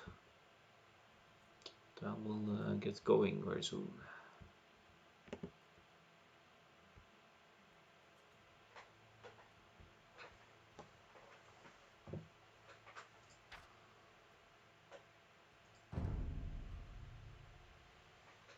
Here we go.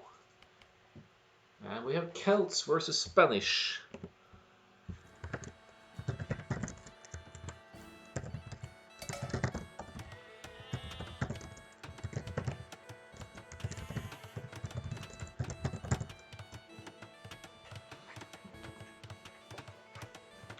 So guys, this is game 6 between Adalclown and Cong4ever. Or Clown Forever, if you will. So let's have a look at the maps here. I was wondering if it's a bug map. Fortunately it is... Oh, hold on. There is a gap here between Kong's wall and the wood line, so this third gold here is exposed. That's not ideal at all. He could call a re, suppose if he wanted to, but he's already spent his re earlier. But that's an issue for later, for the late game, and also just a few pieces of wall, one house or wall here that kind of secures this area. So a little bit, slightly little back area for both players near the wood lines. I think except for this hole, I think I kind of like Kong's side more, because this could be easily secured as a place to get wood, and also wood easily.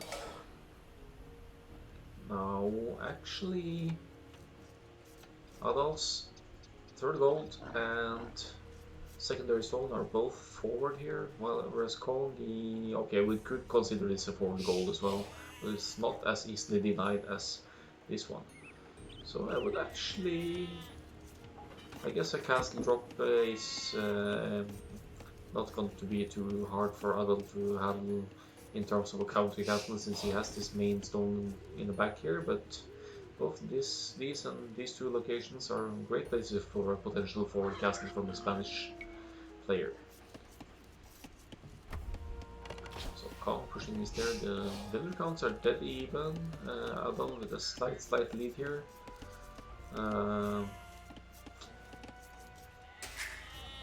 Curious to see what both players are going to go for. We know Kong is a huge boomer, but he must also be really thirsty for revenge now. Will he do some real clowny tactics here, or will he go for the almost Spanish meta to go fast castle and just drop a castle with his faster Spanish builders?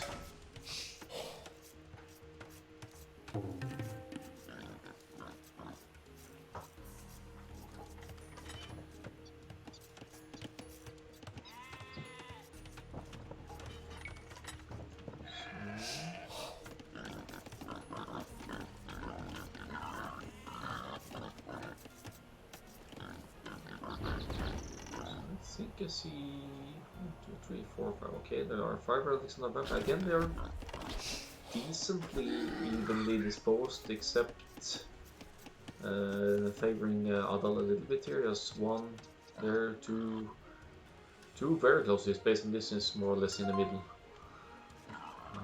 If this tree is not standing alone, this would be a potential tower hop spot actually for Kong, but looks like it's connected to woodland here, so that's maybe not gonna happen.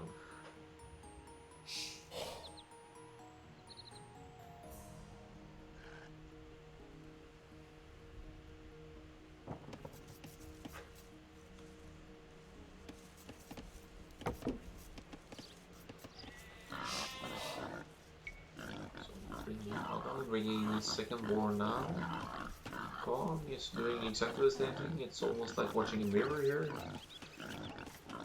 But let's look a bit at his position. Adal with lots and lots of food, he's likely aiming for as fast a castle time as he can get, but yeah, I could say the same about both players. Equal population. One idle for Kong though, 2 idols, but now sorted out. Okay.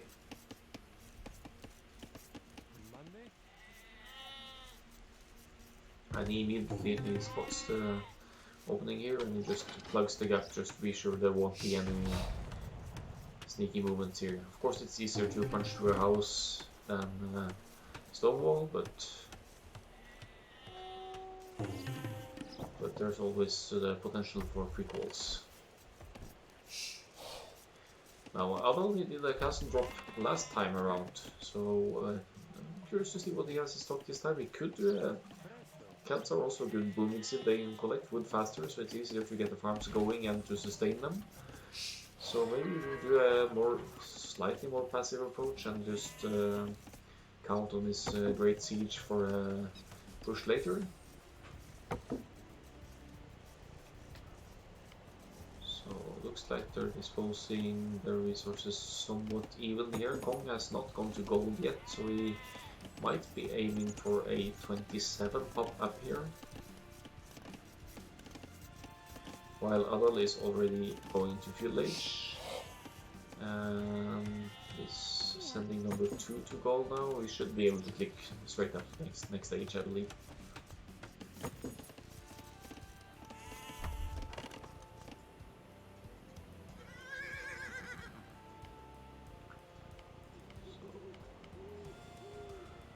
So now with a decent overview over the relics, he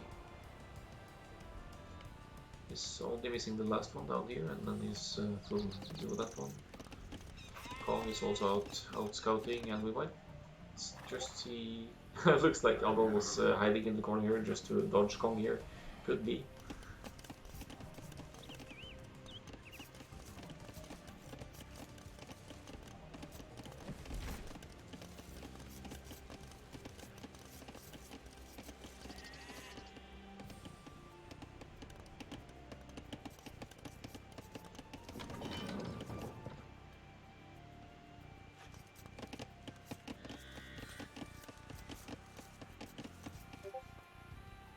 Oh, I think we should edit.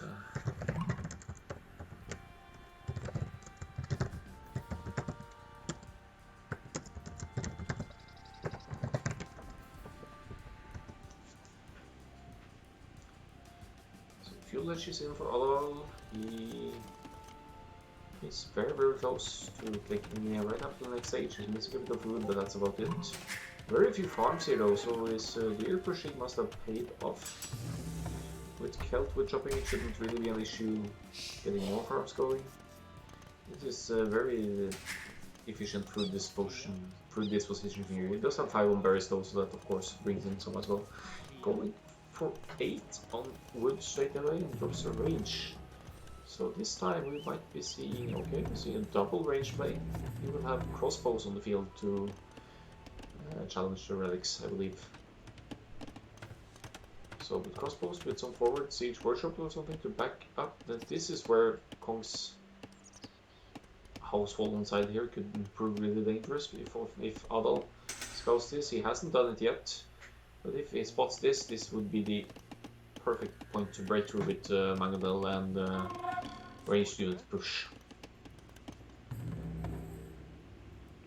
Because the ranged units, the crossbowmen, can deny quick walls, and Mangonel can tear down a house, or even a ram could tear down a house and give him proven entry point into Kong's base here. This is a scout war that Kong will lose unless he runs back to the base. I think so, at least. Yeah, yes, Kong loses his scout. So Kong will be blind to whatever Adal sends out on the field here now.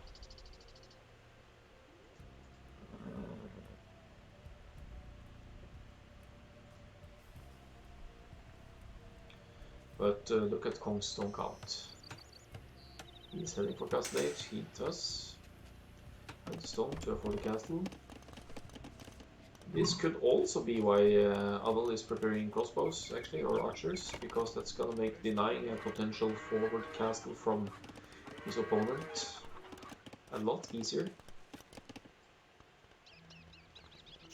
But that really depends on where he positions his archers. So he sticks around the relic.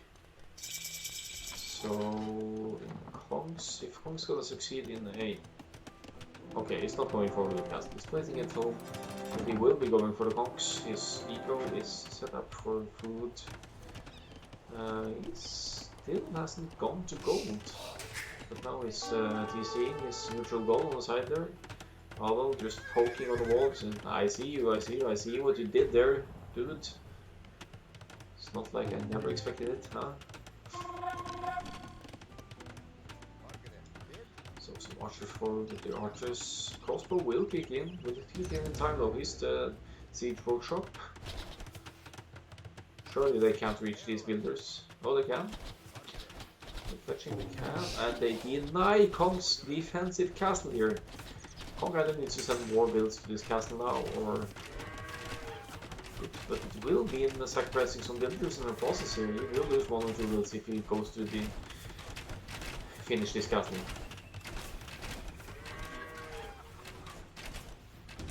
Siege workshop foundation going down here. Kong, remember, is blind. He doesn't have a scout in the field. He also doesn't have any inventory guard buildings other than this castle that will go up at some point.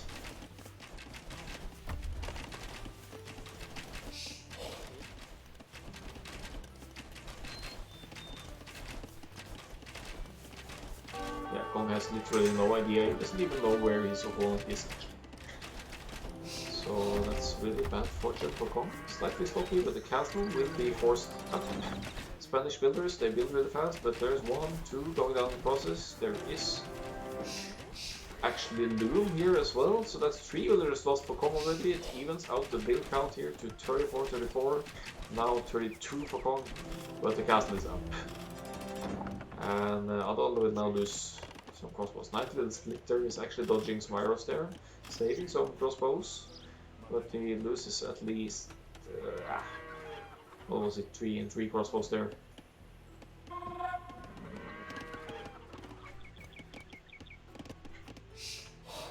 So all in all, a worse trade for Kong there, I would say. He did lose some villagers, but he can put up production buildings faster. He should be able to deal with this cancer push here now that he needs a few more conquistadors in the field. He can hit them around, but it's not really hitting the market, that's not really gonna do much for him. Okay, Kong actually deletes a wall there to let the Kongs in instead of going through the gate and risk being hit by crossbows. I guess it's fine since the castle covers any units entering here and there's only archers in the field, but still a move I bet he would have liked to avoid. There's the 4th DC from the Kong, is gonna boom again as usual. Kong's on the field. Once he masses a few more, he should be able to challenge this. He does not have a wood eco to make mangoes in response to this. He's actually trying to move forward now. Maybe it's just a scouting move here to get a little bit of intel. The market goes down, so market abuse is not an option for Kong anymore.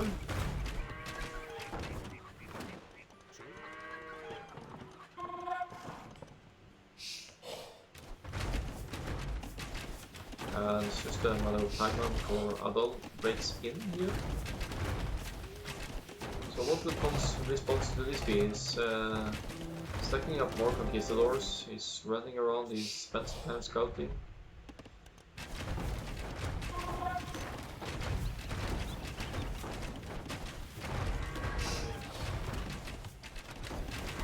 Now we want this one. This is Wang Arena style from Adal players. Although it's crossbows and not militia, I guess that's maybe how Wang would play Arena as well. All in with mangoes and crossbowman. You see there's not, well there's 2 TCs for Adalclown, but he is, yeah, he's sustaining production. Now moving in. But now there are Kongs on the field cleaning up for Kong here a bit. He's cleaned up some crossbows. 3 Kongs there, he's got another 3 in his castle. And now adding a seed workshop on his own. He's should be able to muster the resources for defensive mangonel on here. 1 mangonel hit and these guys could go down easily, even a mangonel in the process. And now there are 7 Kongs out for Kong. And these are the conquistadors at work here. And let's see if he goes for it. He certainly can't afford getting a mangonel hit on his Kongs. He assembles his army near his defensive siege workshop. He's tolerating some hits on his TC here, but working repairing villagers will risk taking some hits from mangoes if Adal is watching and microwave here. Now 8 conks. Very, very patient play for Kong here to just look at this TC being attacked and while passing Conquistadors. He really needs. I suspect he's trying to muster up enough numbers to maybe one-shot Magdalene or something here. And he also needs to wait for his own Magdalene to come out. If Adal is not paying attention at the right moment, this one Magdalene hit from here can be huge. But Kong loses his 4th TC, shouldn't really affect this boom too much. He's still losing villagers. He's keeping the lead, and nice Magdalene shot there, dodging one shot of his own, but killing Adal's. I was kind of lucky there, but he saves the Mango for a little bit again, but now there are 10 conks. Surely they should be able to clean up the crossbowman here. Saves the Conquistador here, adding no more conks for the moment. He's prioritizing Mangonels. So maybe he'll need to wait for 2 Mangonels again to deal with this Hoang style forward from Adalclown here.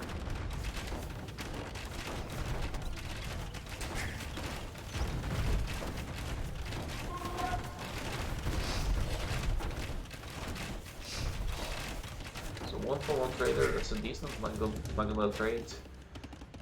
Could be useful for Kong to be even more patient, wait until he has 2 Mangonels before he engages. He dodges the Mangonel shot there, and 1 shots, or 2 shots rather, the Mangonel there. So he is dealing nicely with the pressure. He doesn't seem too stressed out by the fact that Adal is in his base roaming around. And Kong does have a stronger boom to back everything, although the villager counts are somewhat similar. Nice one shot of the Mangonel there again. The Ram is harder to take down though. Kong hits Mangonelos on his own. He will have 2 very soon. And I believe Adal needs to seize this forward for a bit here now, because there's now 11 Kongs and some Mangonelos on the field, but definitely causing lots of idle time for Kong here. Kong has the villager lead, but does have way more idols at work. He should be on garrison here now, because now he's pretty safe.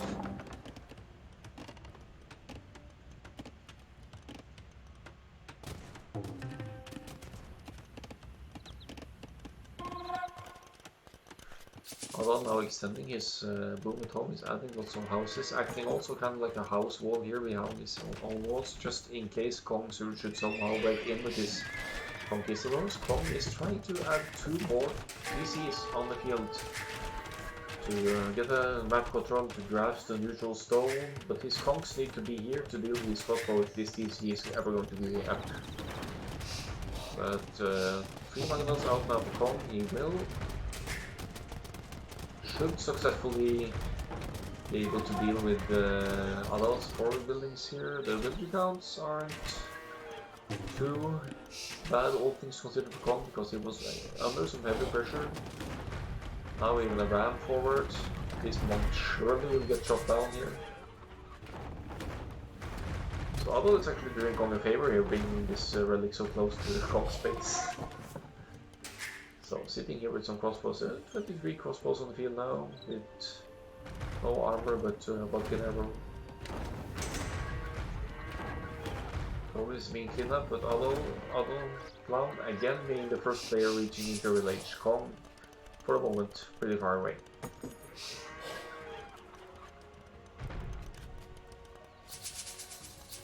Will Kong be able to break through though?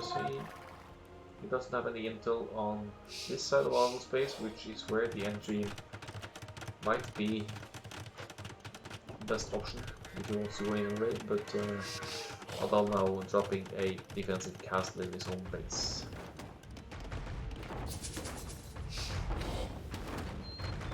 Relics advantage for Adal will be gone very soon, since this is his only monstery and there are 3 relics inside here, so they will be an easy snipe for Kong. There's 3 relics there for free and another 4 for Kong. And his monstery is already up, so he knows exactly what to do here with his relics.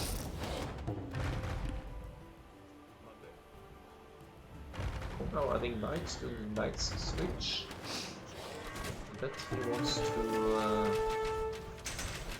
try and break in and do something with the Conquistadors, but Well, it's making it difficult for him, adding a defensive tower as well. Adal has been feeding Kong the relics here now though, the monster is down. Rams are pulling back, there are still 23 crossbows on the field and more siege being added at home, which Kong cannot see. Can't see the castle, can't see the siege workshops. Kind of funny how Adal Scout has just been left alone here, it's only one hit away from being dead, so it's not like you need to deal with it, but it must be annoying as well to have this little blue dot in your own home base.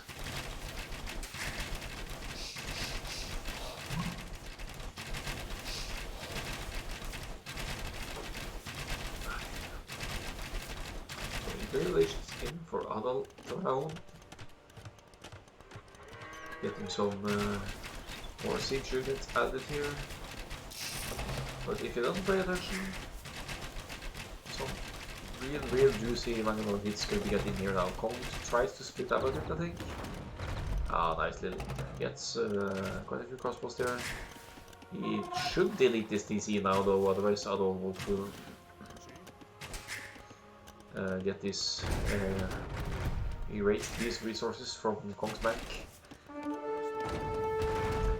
So I think Adal doesn't care too much about these crossbows anymore. He's doing the siege switch over here. He's now adding Magnus for the time being. Could it be that he's prepping infantry as well? Yeah, he is. Now let's have a look at Adal's point of view. His eco, food and gold eco is even ready to afford a castle, which I assume will be kind of forward in terms of getting trebs out. But it's now 4 mangonels total. It's mostly Kongs in Kong's army, so upgrading some mangonels to the units might not be the worst idea. Good for Kong to secure this, to save this tower TC at 98 HP though. He's going to be able to get it up and he will have most of the map. He is apparently too busy to collect all of the relics here. His monk is just chilling out, but he will get around to it. There's no hurry at all here.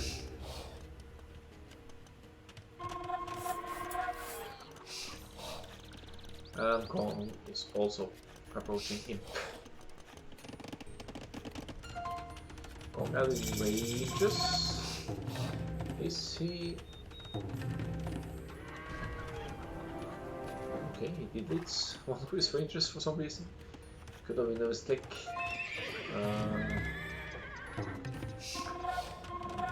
Well, that Spanish list has to be skirms. Is he expecting more crossbows or?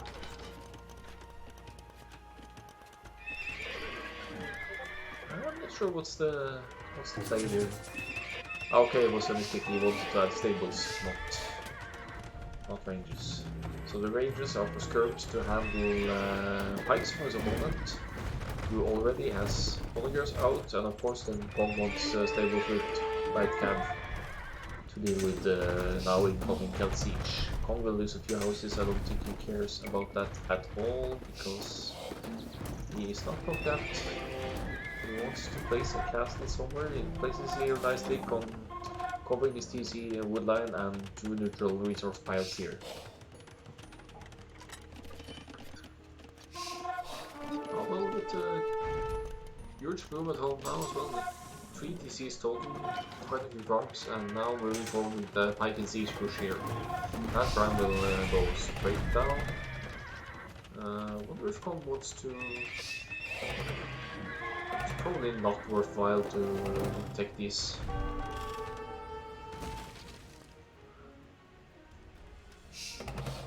But he seems in a decent position to deal with the handman siege push. Maybe a few more ranges for skirms, but then again he also has the cogs to deal with helps. I could potentially even add more conks for the purpose of defeating helps and siege here, but actually having 19 conquistadors on the field might justify an elite upgrade. Not that I expect him to do it, but terms are out for Kong. Adal is QAing 1 as well, but Kong now with 2 on the field, but that's He's not pulling back. Yeah, pull back. I think he will stay. So nice Mongol shot there. Mongol actually taking out an Onager there. You don't see that often. Unfortunately, Kong loses the trap before he can really put them to use. Kongs should be able to deal with the helps here who are distracted, and the knights can go in to snipe another very much expensive Onager, but look at this hit. That's very, very bad loss for Kong. They're losing half of his Kongs to one Onager volley there. So that puts Kong's military a bit back here, but the military count is pretty even. Adal with 2 more population, the village counts are even. This is a very even matchup. Unfortunately, another trap going down to Onager shots for Adal here. That's very unfortunate for Kong to lose 2 traps already without being able to use them.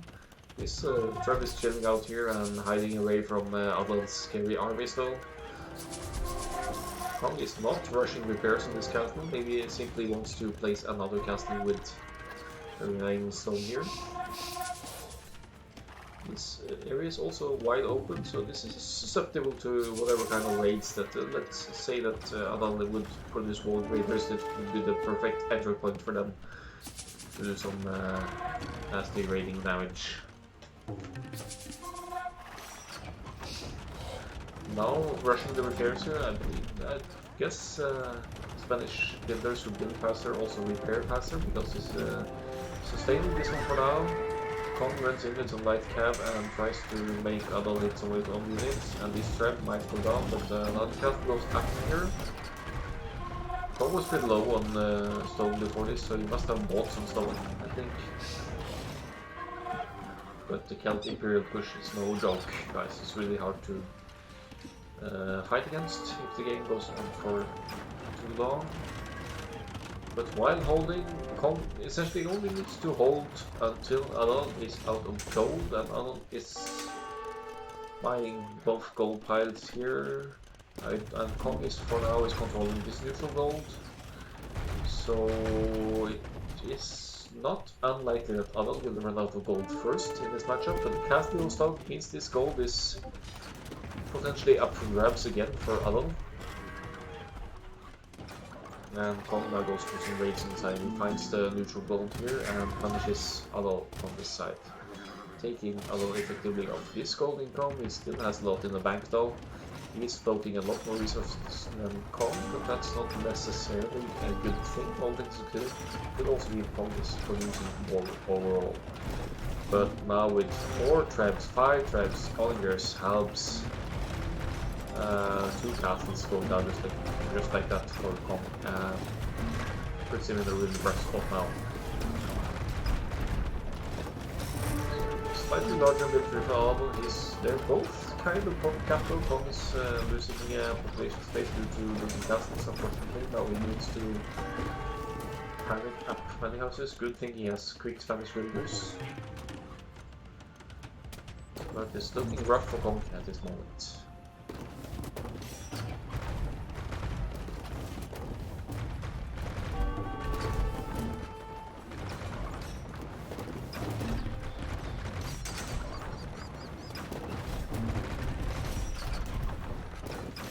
Another castle going down to trap fire. This is the Celt Death Ball at work here. 6 traps just firing away and demolishing anything they can get their shots on. There are also a few Onagers on the field still, 6 Onagers. And a straight trap going forward, or is he? Alright, he's going for some PC conversion here, adding more forward siege here. Adal has been untouched at home the whole game, unfortunately. Kong, of course, is taking now some of his gold economy by staying off gold and stone, but Kong also needs to sustain the pressure, deal with the pressure at home, and his base is open at many points here, so I don't see any coming back from this for Kong, honestly, with so many traps just firing away and killing buildings so quickly. Adal now even taking this side gold. And also redispositioning some army to the right hand side to deal with Kong's conquistadors and knights over here. Kong is slowly losing his production capabilities. He probably still has some eco range. He's floating quite a few resources, but there's not really enough production buildings to spend it quickly enough. It's also capped from losing castles, losing house population space, and this Hellbent siege for shares just keeps going.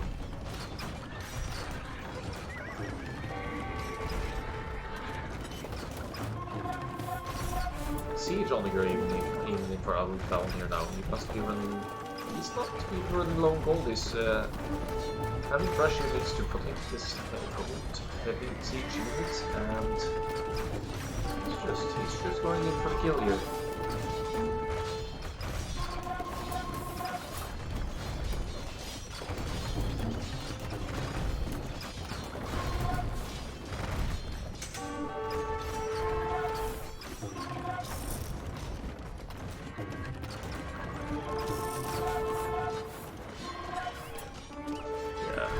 Still the decent amount of increase. Pop is high. There's now added champions. If you can get close to the siege bunkers, that's going to be huge losses for Adalclown gold-wise. But Kong has also lost so much more, and Adal's home base is untouched. Look at all the blue here. Adal is taking lots of map control here. He seems to be punishing Kong at all sides here. Heavy scorpions, there's just so many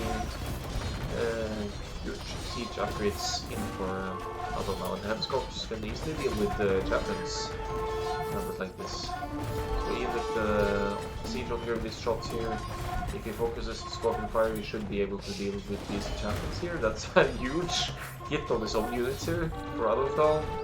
Look at the KD, it's only 97 kills for Kong, but 155 deaths for Adalclown. So it's not the prettiest number you'll ever see, but Bush is doing its work. Siege onagers are going down here and there. There are some wolves on the field challenging champions, but champions should beat wolf raiders, if not on speed. And most importantly, Adal is keeping all of his 6 tabs alive and continuing to push forward. There is some neutral gold to take for Kong if he can regain control on this side now, so it's not entirely over yet, but Kong needs to lodge as many siege hits as possible. And how do you do that with heavy scorpions behind siege onagers like this? The champions go down, Kong is running very low on resources, he's down to mid pop as well. Could of course be said about Adal as well, but the G is called and Adal wins the arena battle, or rather Adalclown takes the clown trophy home and ends the series 4-2 with some massive aggressive displays the last few matches here. GG's indeed.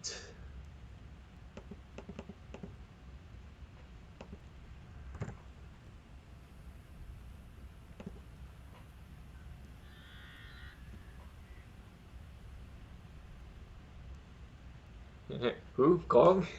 Why did he even sign up for that bullshit?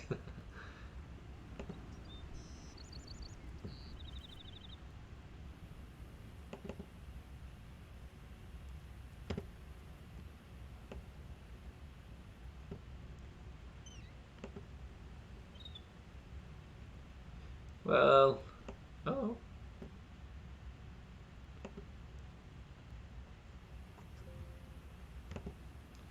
GG, well played, indeed. Very good games. It's not like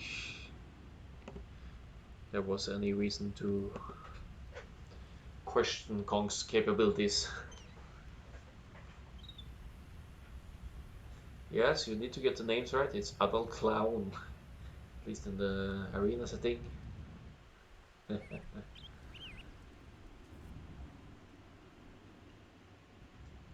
So in Kong's defense, he did, in the first match of today, he did delete his initial TC as melee.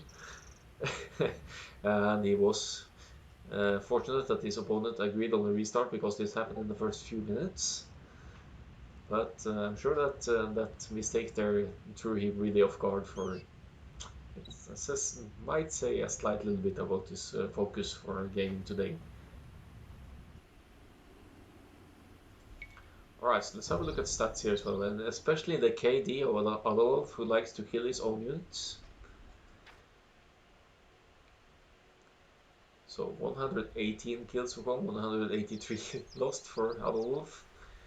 But who cares when you can just mass and demolish your enemy like that? Lots of buildings raised. Villager high, very close to this game though.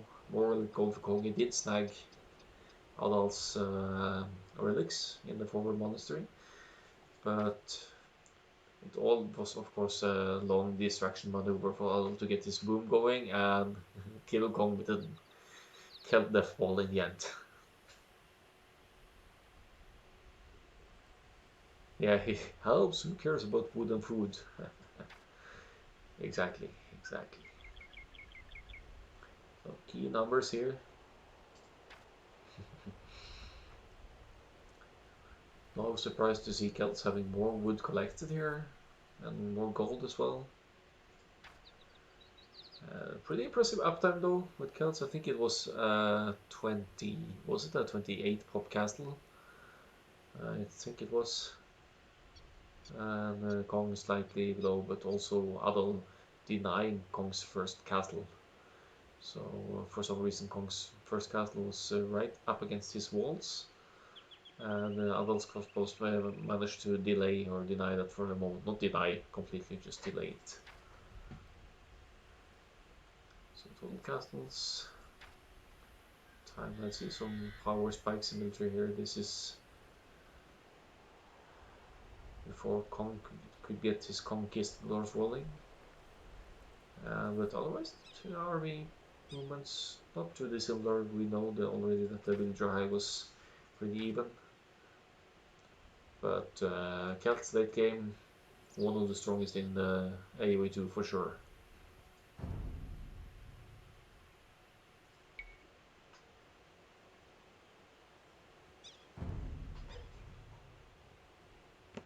So, where's the score tab? There it is. Need to get it here as well.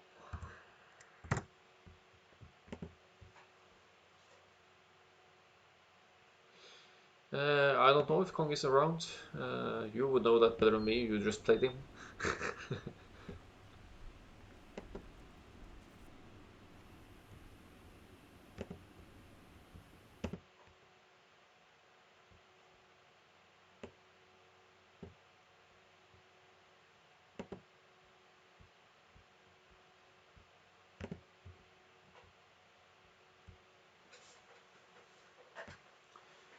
But feel free to hop into the Desert Cup channel in the Age of Empires Norge Discord, and we could have a talk about games. Yeah, sure. It's your... Hold on, I have Discord here.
Oh, yeah.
So just waiting around now to see if Kong and Other Wolf want to discuss the sets a little bit.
Right, so no response yet from players.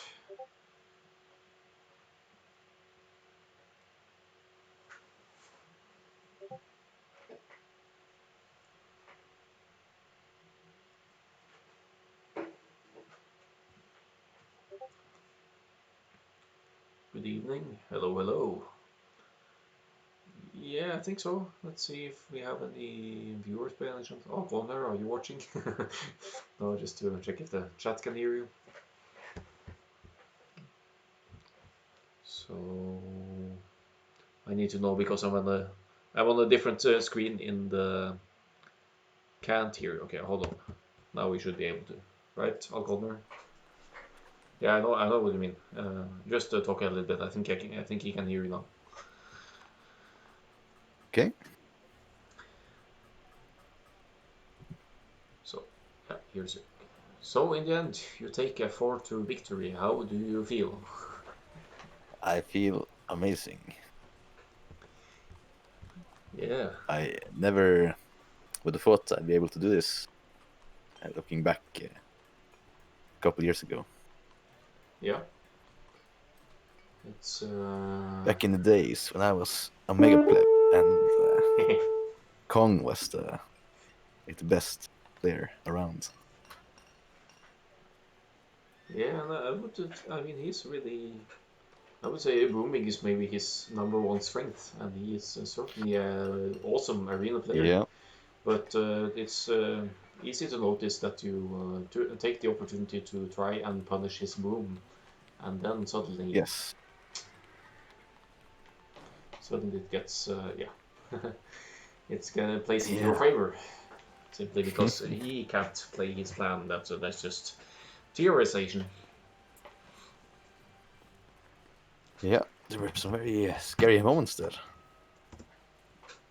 like in that fourth game against when I was Byzantines and he was Persians. And he was just booming, booming, booming, booming. Ugh. Yeah. That's true. And we know that Persians have one of the strongest booms in the game, so Yeah. it's. But that was also, I don't think he expected that. A castle drop from the Byzantines, and then sending in just a few scouts into light cap to harass like crazy. Yeah. Yeah. So Tried to keep them alive for as long as possible, to be as annoying as possible, and just try to lessen the effect of his boom. yeah, so I'm pulling up that game right now just to see. We want just fast forward a bit, and maybe you can see just early castle age and get to that. We can just talking about this is the Byzantines game just going on the screen for the moment. I think it would be Yeah. cool to show this the beginning of this castle forward and the scouts going in. So, but was that your plan all along? This, I mean, I'm sure you have strategies prepared and everything for all things, but Yes. And I saved. Sorry. And yeah, I saved Byzantines till after he had played Malai, because I don't think this would have worked if he was Malai. He that's could for sure. Imperial Age faster than me. That's very true. So you went castle drop, slight scout rush into fast imp Byzantines, and I think that's a strategy that sure yes, we know about Byzantines fast imp, but it's not usually played like that, I would assume. So, so that was proved very effective if you realize you're up against a huge boomer. Yeah, it's one of my favorite strategies. I really like to punish boomers. Because I'm not very much of a boomer myself, you know. No, you're certainly very much on the aggressive side. So, Yeah.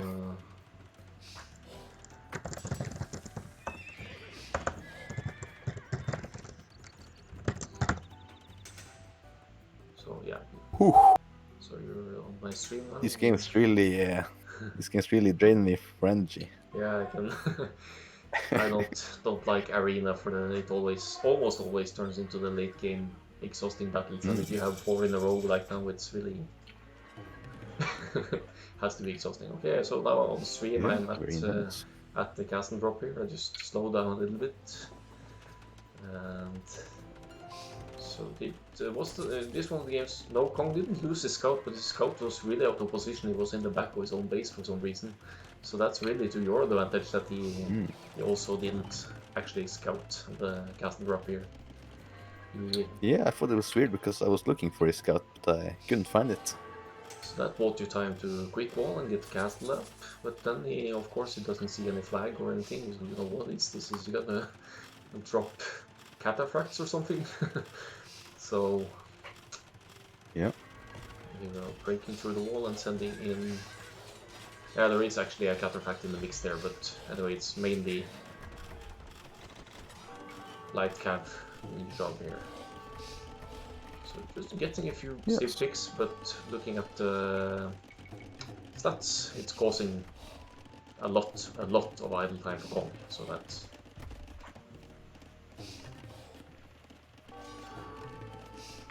So you feel like it takes a lot of. I mean, obviously you need to micro your forward here in order not to lose it. And how did you feel like you did to manage to sustain the boom in the back and everything while doing this? I didn't really plan on booming behind this. I kind of hoped to take him out, but he made a really nice comeback, as you probably saw there. Yeah. So I was kind of forced into make a emergency boom. As he eventually managed to take down my castle and forward. But, so many knights, just pouring them under my castle. I mean, he lost many units, but it was worth it for him because he was just booming hard behind this. Yeah. And when you boom like that, you prefer not to be disturbed. So let's see. I'm just gonna see if this helps. Okay. I thought I would like to go for some cheap camels, but he was very quick transition into helps or a pikeman. Yeah. I think that was the game he never actually made, Imperial Age, if I remember correctly. So that's all the more impressive for Kong, I have to say, because he put up a really good fight and pushed back really hard, playing Cast Age against Imp for, I don't know, half an hour game time. So. Yep, I was kind of ready to surrender when he made that big comeback and he just expanded all over the map. So I was kind of surprised by myself that I managed to hold on. Yeah. Then you had to make he pushed you back really hard, but then you boomed at your home base and you secured your economy by double walling and just not allowing Kong to get any sort of raid in. So yeah, very well played. So now what? Any other? Should we move on to one of the other games maybe? And if you have some comments. Sure. You can go from the first game. Okay. Yeah, that was that had me laughing a lot. I wish we had Kong here on voice because obviously. Typing. Hold on, I'll bring the replay. So this was the very first game matchup. Not the first game, but first game of the day. Kong playing as melee here, and Adal with the students. So I'm just gonna fast forward pretty quickly until Kong reaches his 6th villager here. And hold on. There it goes. Kong deletes his walls on the side, but in the process his TC is selected and goes down with it. So not the most beautiful start for Kong for the first game. But then I am sure you guys agreed to a restart. Yeah. There's no there's no reason to be strict about not having a read there. Like getting such a win is just pathetic. So yeah, of course. I think everyone can agree. So I sent Tiger a screenshot of the TC delete and talked a little bit about it and said that if that had been a tournament, maybe Kong would actually have to just give away the win for that one. But since it's a show match and mostly for fun, of course you go for the restart. I don't know. It kind of sucked to accept that. I mean, for me too. Like, it wouldn't feel right either way. But in the end, you ended up winning a matchup with Malay versus Teutons versus Malay. And I found, I think I remember I found especially your uptimes impressive since you were not significantly later than Kong, even though he goes up with more population, of course. But so that was the first thing I noticed, that that was an impressive play.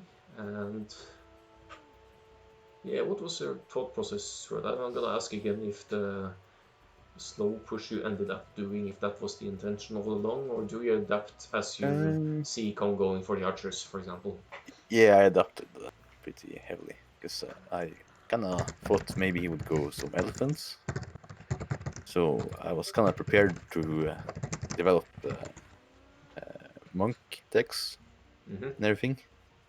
Then I saw that he went for archers, so I just continued making knights.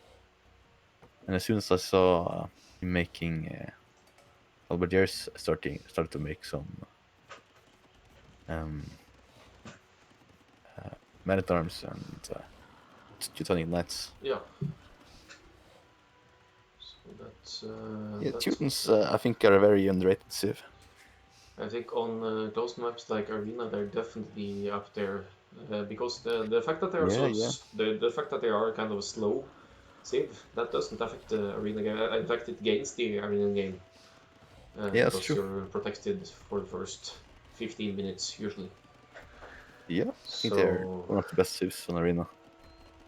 But you could also tell, of course, that it is necessarily a slow push with the siege like you did. I mean, on the Jers and Trebs, they are slow. Infantry are slow as well, and their cav, they lack husbandry, so they are slow as well.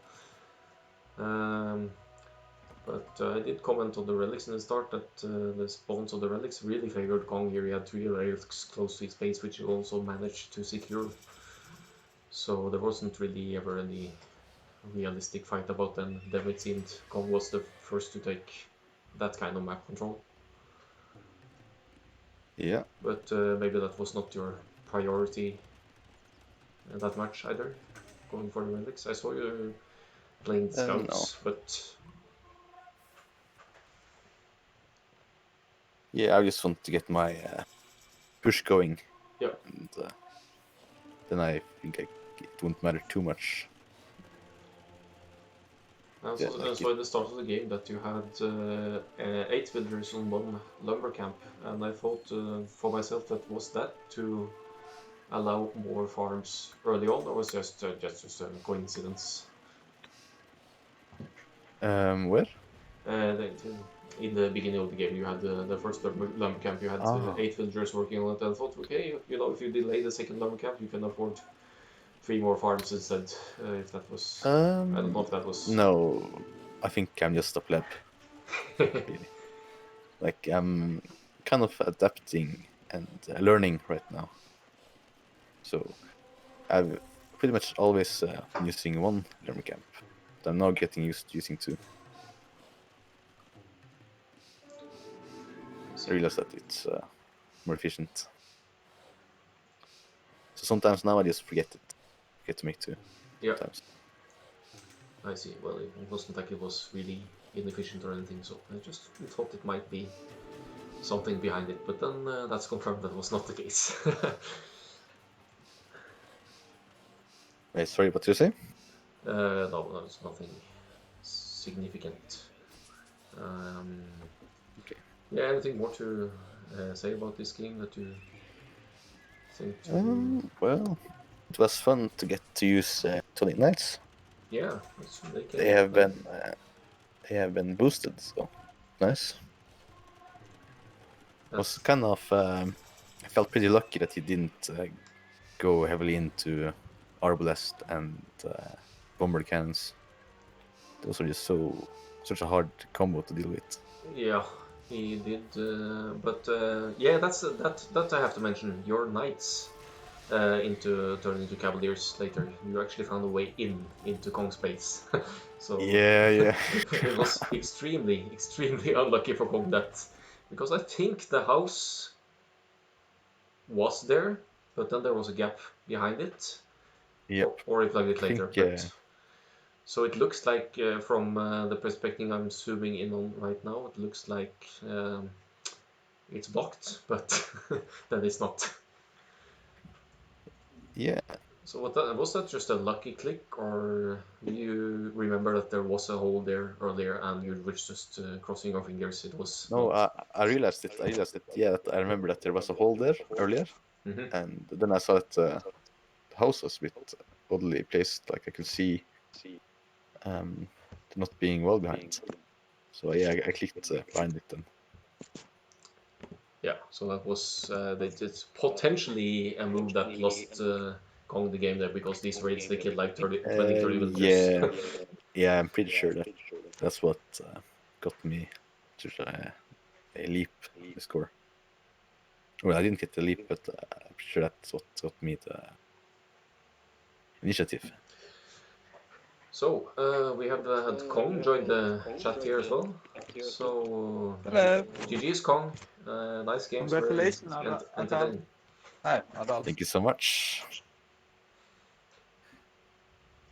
So I shouldn't ask Kong how do you feel, but I need to know about. Sure, I no need to problem. know about the very first game of today, the TC delete. How could you let that happen? I don't know. It's just some D stuff, man. Yeah. I was just marking the walls and the gate, Mhm. and suddenly my TC gone. So I don't know. But I played versus Miguel in Arena Clown Cup, and both of me and Miguel deleted our gates in the first game. So I think maybe it's some debug. I'm not sure. Yeah, I've had something like this as well. I've been selecting, let's say, 2 gates to delete them because I don't need them.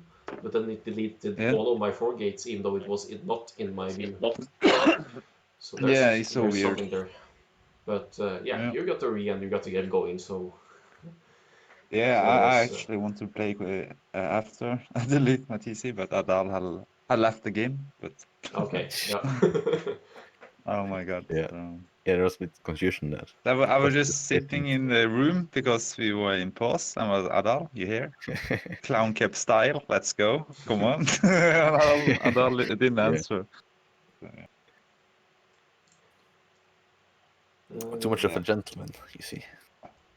Yeah, thanks. So maybe you should ask Kong, and you've been subject to a lot of all-in style aggression, kind of already these games, and I've seen you react to it very well, but is it really annoying to play against?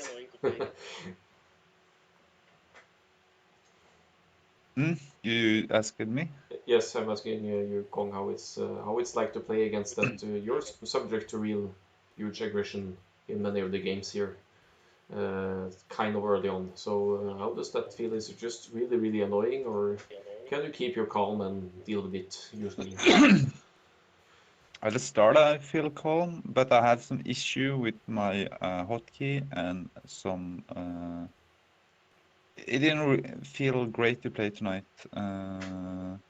So I do certain mistake that I should not do, and I realized like I went through Archer-Civs, Malay and Britons, and I couldn't micro,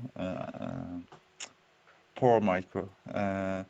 So I decided to decided to go army what require no micro and just send them.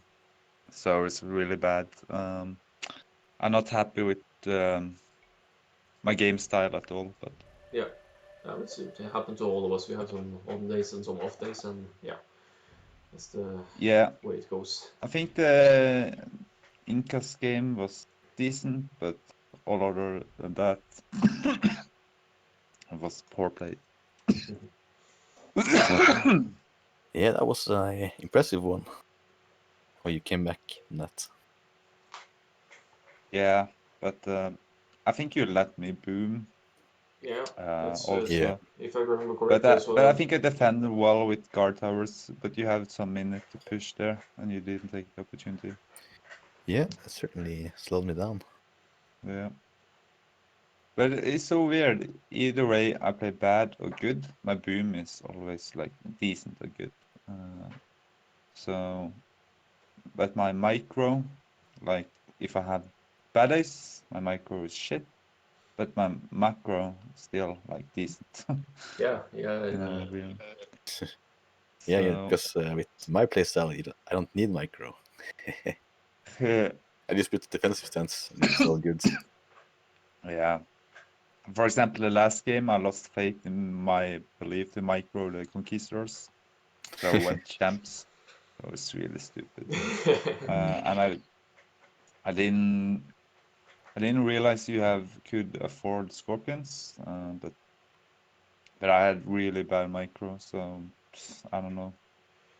They're just bad. So I think by going helps and siege like Adal did, that leaves a lot more gold for the rest of the stuff. But I also thought, heavy Hmm? scorpion and siege onager and all this, it seemed like very, very much gold.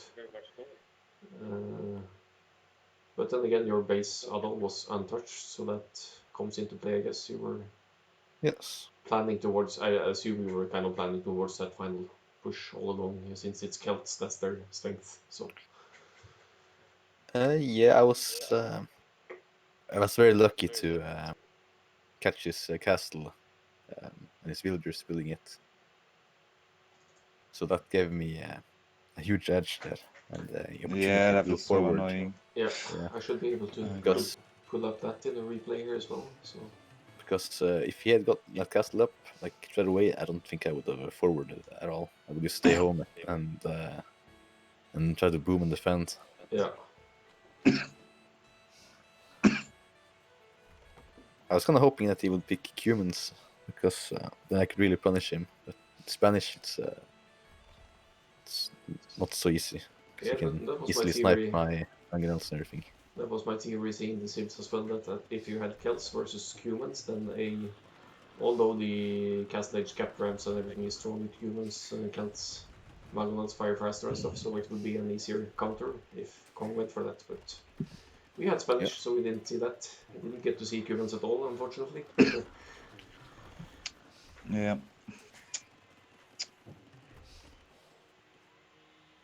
I thought it was going to pick Mongols, but Yeah, I so I kind got a of little surprised. I thought about it for sure. Yeah. I'm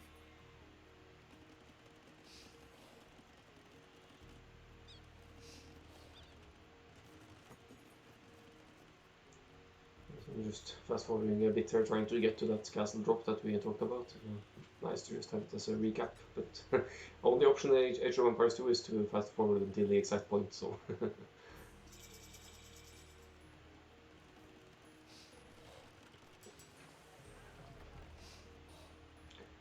But Kong, did you ever consider building the first castle forward, or? Was that not an option with the Spanish? I mean.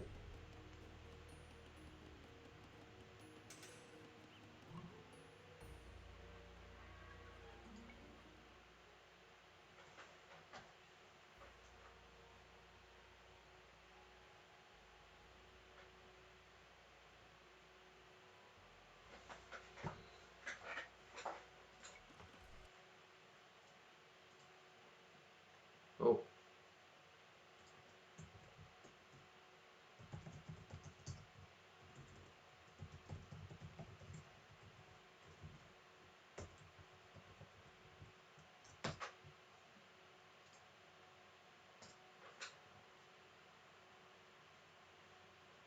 Yeah, that sucks. Oh, you can hear me again Yeah. now. I lost my sound for some reason, but now I seem to be back. Oh. Okay. Ah. Oh, T90 is in the chat. T90 unofficial. Oh. I don't know who Okay. that is. Anyway, I'm showing a bit of replay on the stream here, and here's the castle going up. And what I wanted to ask Kong was, did you ever consider placing this castle forward? And is it because you lost your scout that you didn't, maybe? No. At the start, I feel really comfortable. I think I had almost like a perfect. My Dark Age build order was really risky, but I felt like it was really good. I had some deer push and really good macro, but I was thinking just like Conquistadors 3 TC and second castle fast up and Ah, imp. yeah. So I was kind of glad when he forwarded me, but then again, I fucked it up. I shouldn't lose that right TC. I don't know what. Maybe I have to rewatch that, but something is wrong. But after that, my plan was to go Conquistadors and Hussars. Uh-huh. But then I just lost faith in Micro. Was so Titanic went champs instead. Yeah, I was a bit impressed, Especially, and questioning a bit that you were patient enough to wait for so many conquistadors before you engaged adults forward. Because I think you wanted yeah. I enough feel numbers to maybe one-shot a Mangodel or I don't know, but often in those situations, I feel really comfortable. I can just repair a TC. But I was slow. I was don't doing things right, so I was overconfident at the start. But I feel it's kind of easy to defend if he have monks and can convert my mangoes is a different story. But when he's shooting at my TC, yeah. he have always to pay attention to his mango nulls. And you saw it last night. I killed 4 of his mangoes. Yeah. Was he not paying attention, and then I stopped the push, right? So Yeah. I feel comfortable, in especially defending those situations. But I don't know. I didn't repair enough. I don't know. Something went wrong. So, but I felt like it was not good to play tonight. That was sad. But Yeah. Sometimes you have days like that. So, but still, I my have to. macro is good, but everything else, controlling them, do things right, not good. So I realized that after my sorry, what's the civ? Melee game, Mm-hmm. because I have certain similarities last night with Britons that I fucked up going archers. My micro was bad, so that I really wanted to shift civs to like Celts, Aztecs, Ethiopians, civs that you can go pikes and strong infantry unit. You can Yeah. just spam and add the rest. But yeah. Hmm. So I kind of wanted to use Adal's style, but Massive wasn't good for that, I guess. Mm. So, Yeah, I see. but Okay, so are there any games we didn't talk about yet? No, we've been kind of through all three of them that it was event. Yeah, so just I don't know the Persian games, how that was kind of weird of me. But I don't know what adults thought on that. yeah, we talked a bit about it before you joined the voice channel that Oh, I thought adults forward was really impressive, even though you would defended very very well Kong and stayed in Castellation and fought Imperial for so long. It was really impressive, but yeah, that would be one of my yeah, Yeah, that I was a think tough I've match. defended okay, but I have some quick walls that didn't go up a time, and my monks was not the best in micro, and he raided me and harassed my eco, so it stopped me good. yeah. Uh, but that TC he got up after I pushed him away, after he got imp. The first time I fucked up when I tried to kill a castle. I forgot this castle have so much HP. Yeah. So then I had to go back and I stack another army and I just hoping, but I realized I need something to deal with the hand cannons, so and the mangoes. So that therefore I go next. So I was all in. If I didn't kill this castle, then I was GG. But after that, when he had TC on the goal and he had like map control, I felt like it was really hard to push, especially when he has ongers. Yeah. Uh, so yeah, but I don't know if I had any win condition there, but after I pushed him away, I don't know how much pop you had, Adal? I was much pop. Yeah, after I pushed you from the castle position. I wasn't that high. I was kind of um, Think you may very have got him down desperate, to desperate to boom. yeah. I think you got him down to 120, 130 at some point, but then he was adding Yep. villagers at home and everything, and then pushing back, right? So Before the castle fight, what the pop oh yeah, I difference don't then? know. Yeah. Oh. We could actually fast forward that and find it just Mhm. for the fun of it. So I was pretty low pop, obviously, going for fasting privilege, but I added my second Town Center kinda early. It took a while before I added the third and fourth. Yeah. So it was pretty low eco in the beginning. Then I just, in the end, I just had to rely on superior trash. Yeah. Yeah, the efficiency is so cheap. Yeah, and like it's perfect against the Persians, because the Persian trash is crossbowmen, but for obviously Yeah, cheaper camels, cheaper skirmishers, cheaper halberdiers.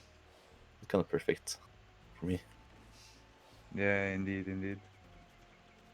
That was actually kind of, I think I said it on stream that I questioned the castle placement a bit.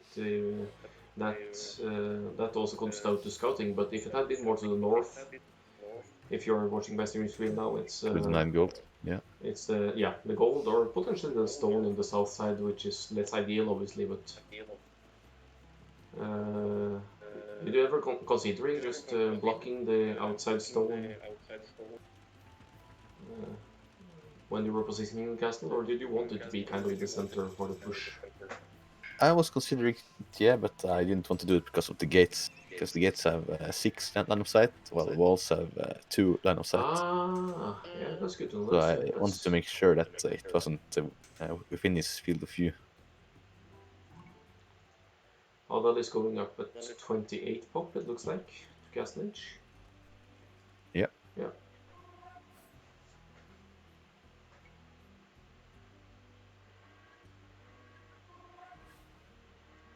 I think it was one of these games where I messed up my build order. I got host and I had to get loom early. Yeah. Maybe it was this one. Yeah, you have loom moving forward here, so you probably got that Yeah. earlier. Yeah. Yeah, okay, it was this one. I know the feeling. Yeah. But it didn't really hurt me that much because as I was going for forward anyway. That's true. I just prefer it to loom after hitting castle edge.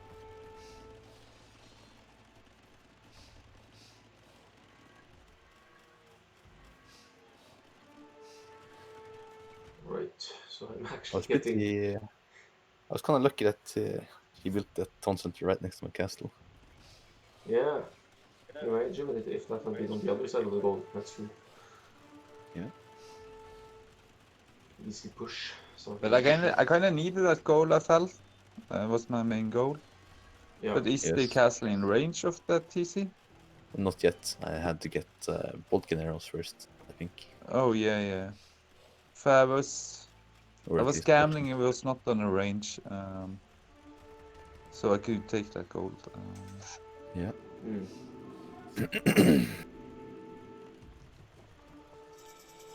Yeah, but it's How many more town like centers for is Kong at now? how many counselors? 5, I think. 1, 2, 3, 4, Mm, 5. Yeah. I see. Yeah, now you can see the villager difference too, coming into play. Yeah, it's pretty significant.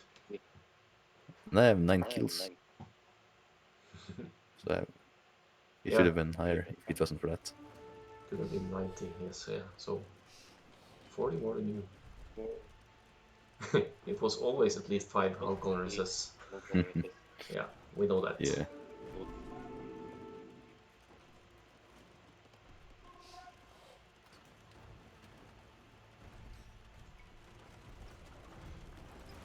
I don't know why I went barracks when I see the stream now, but I thought in the game I thought Adal was going to mass more knight.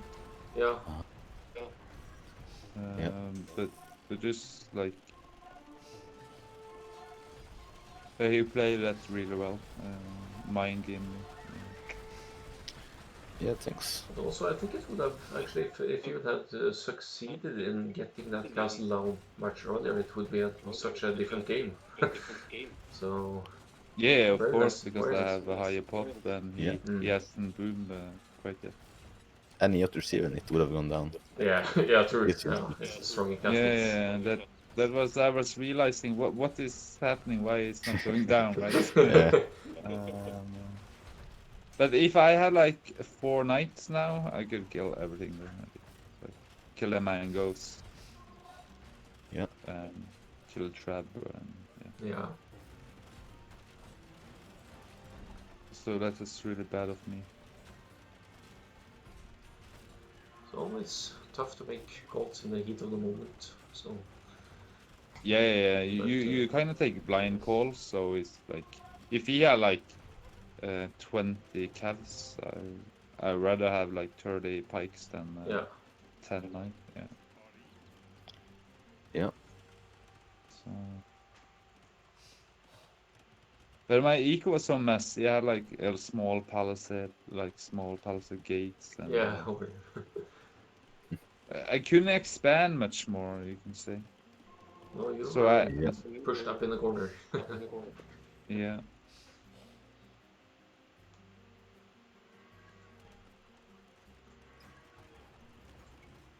But now he's like only 20 wheels behind me, so.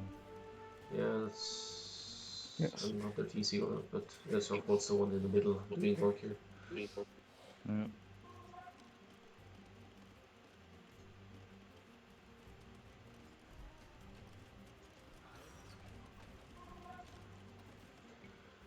Alright, so yeah, thanks for notifying me and letting me cast. I'm getting really, really hungry now, so I think I might need to call it. Yeah. Sure. But good games, very even. all things considered, and yeah, good entertainment, I hope. Yes. So It's also a very tough Yes. series. Yes, indeed, indeed. so thanks for Too playing, tough. and thanks for watching, and yeah, see you around. GG, well played. G, well play. See ya.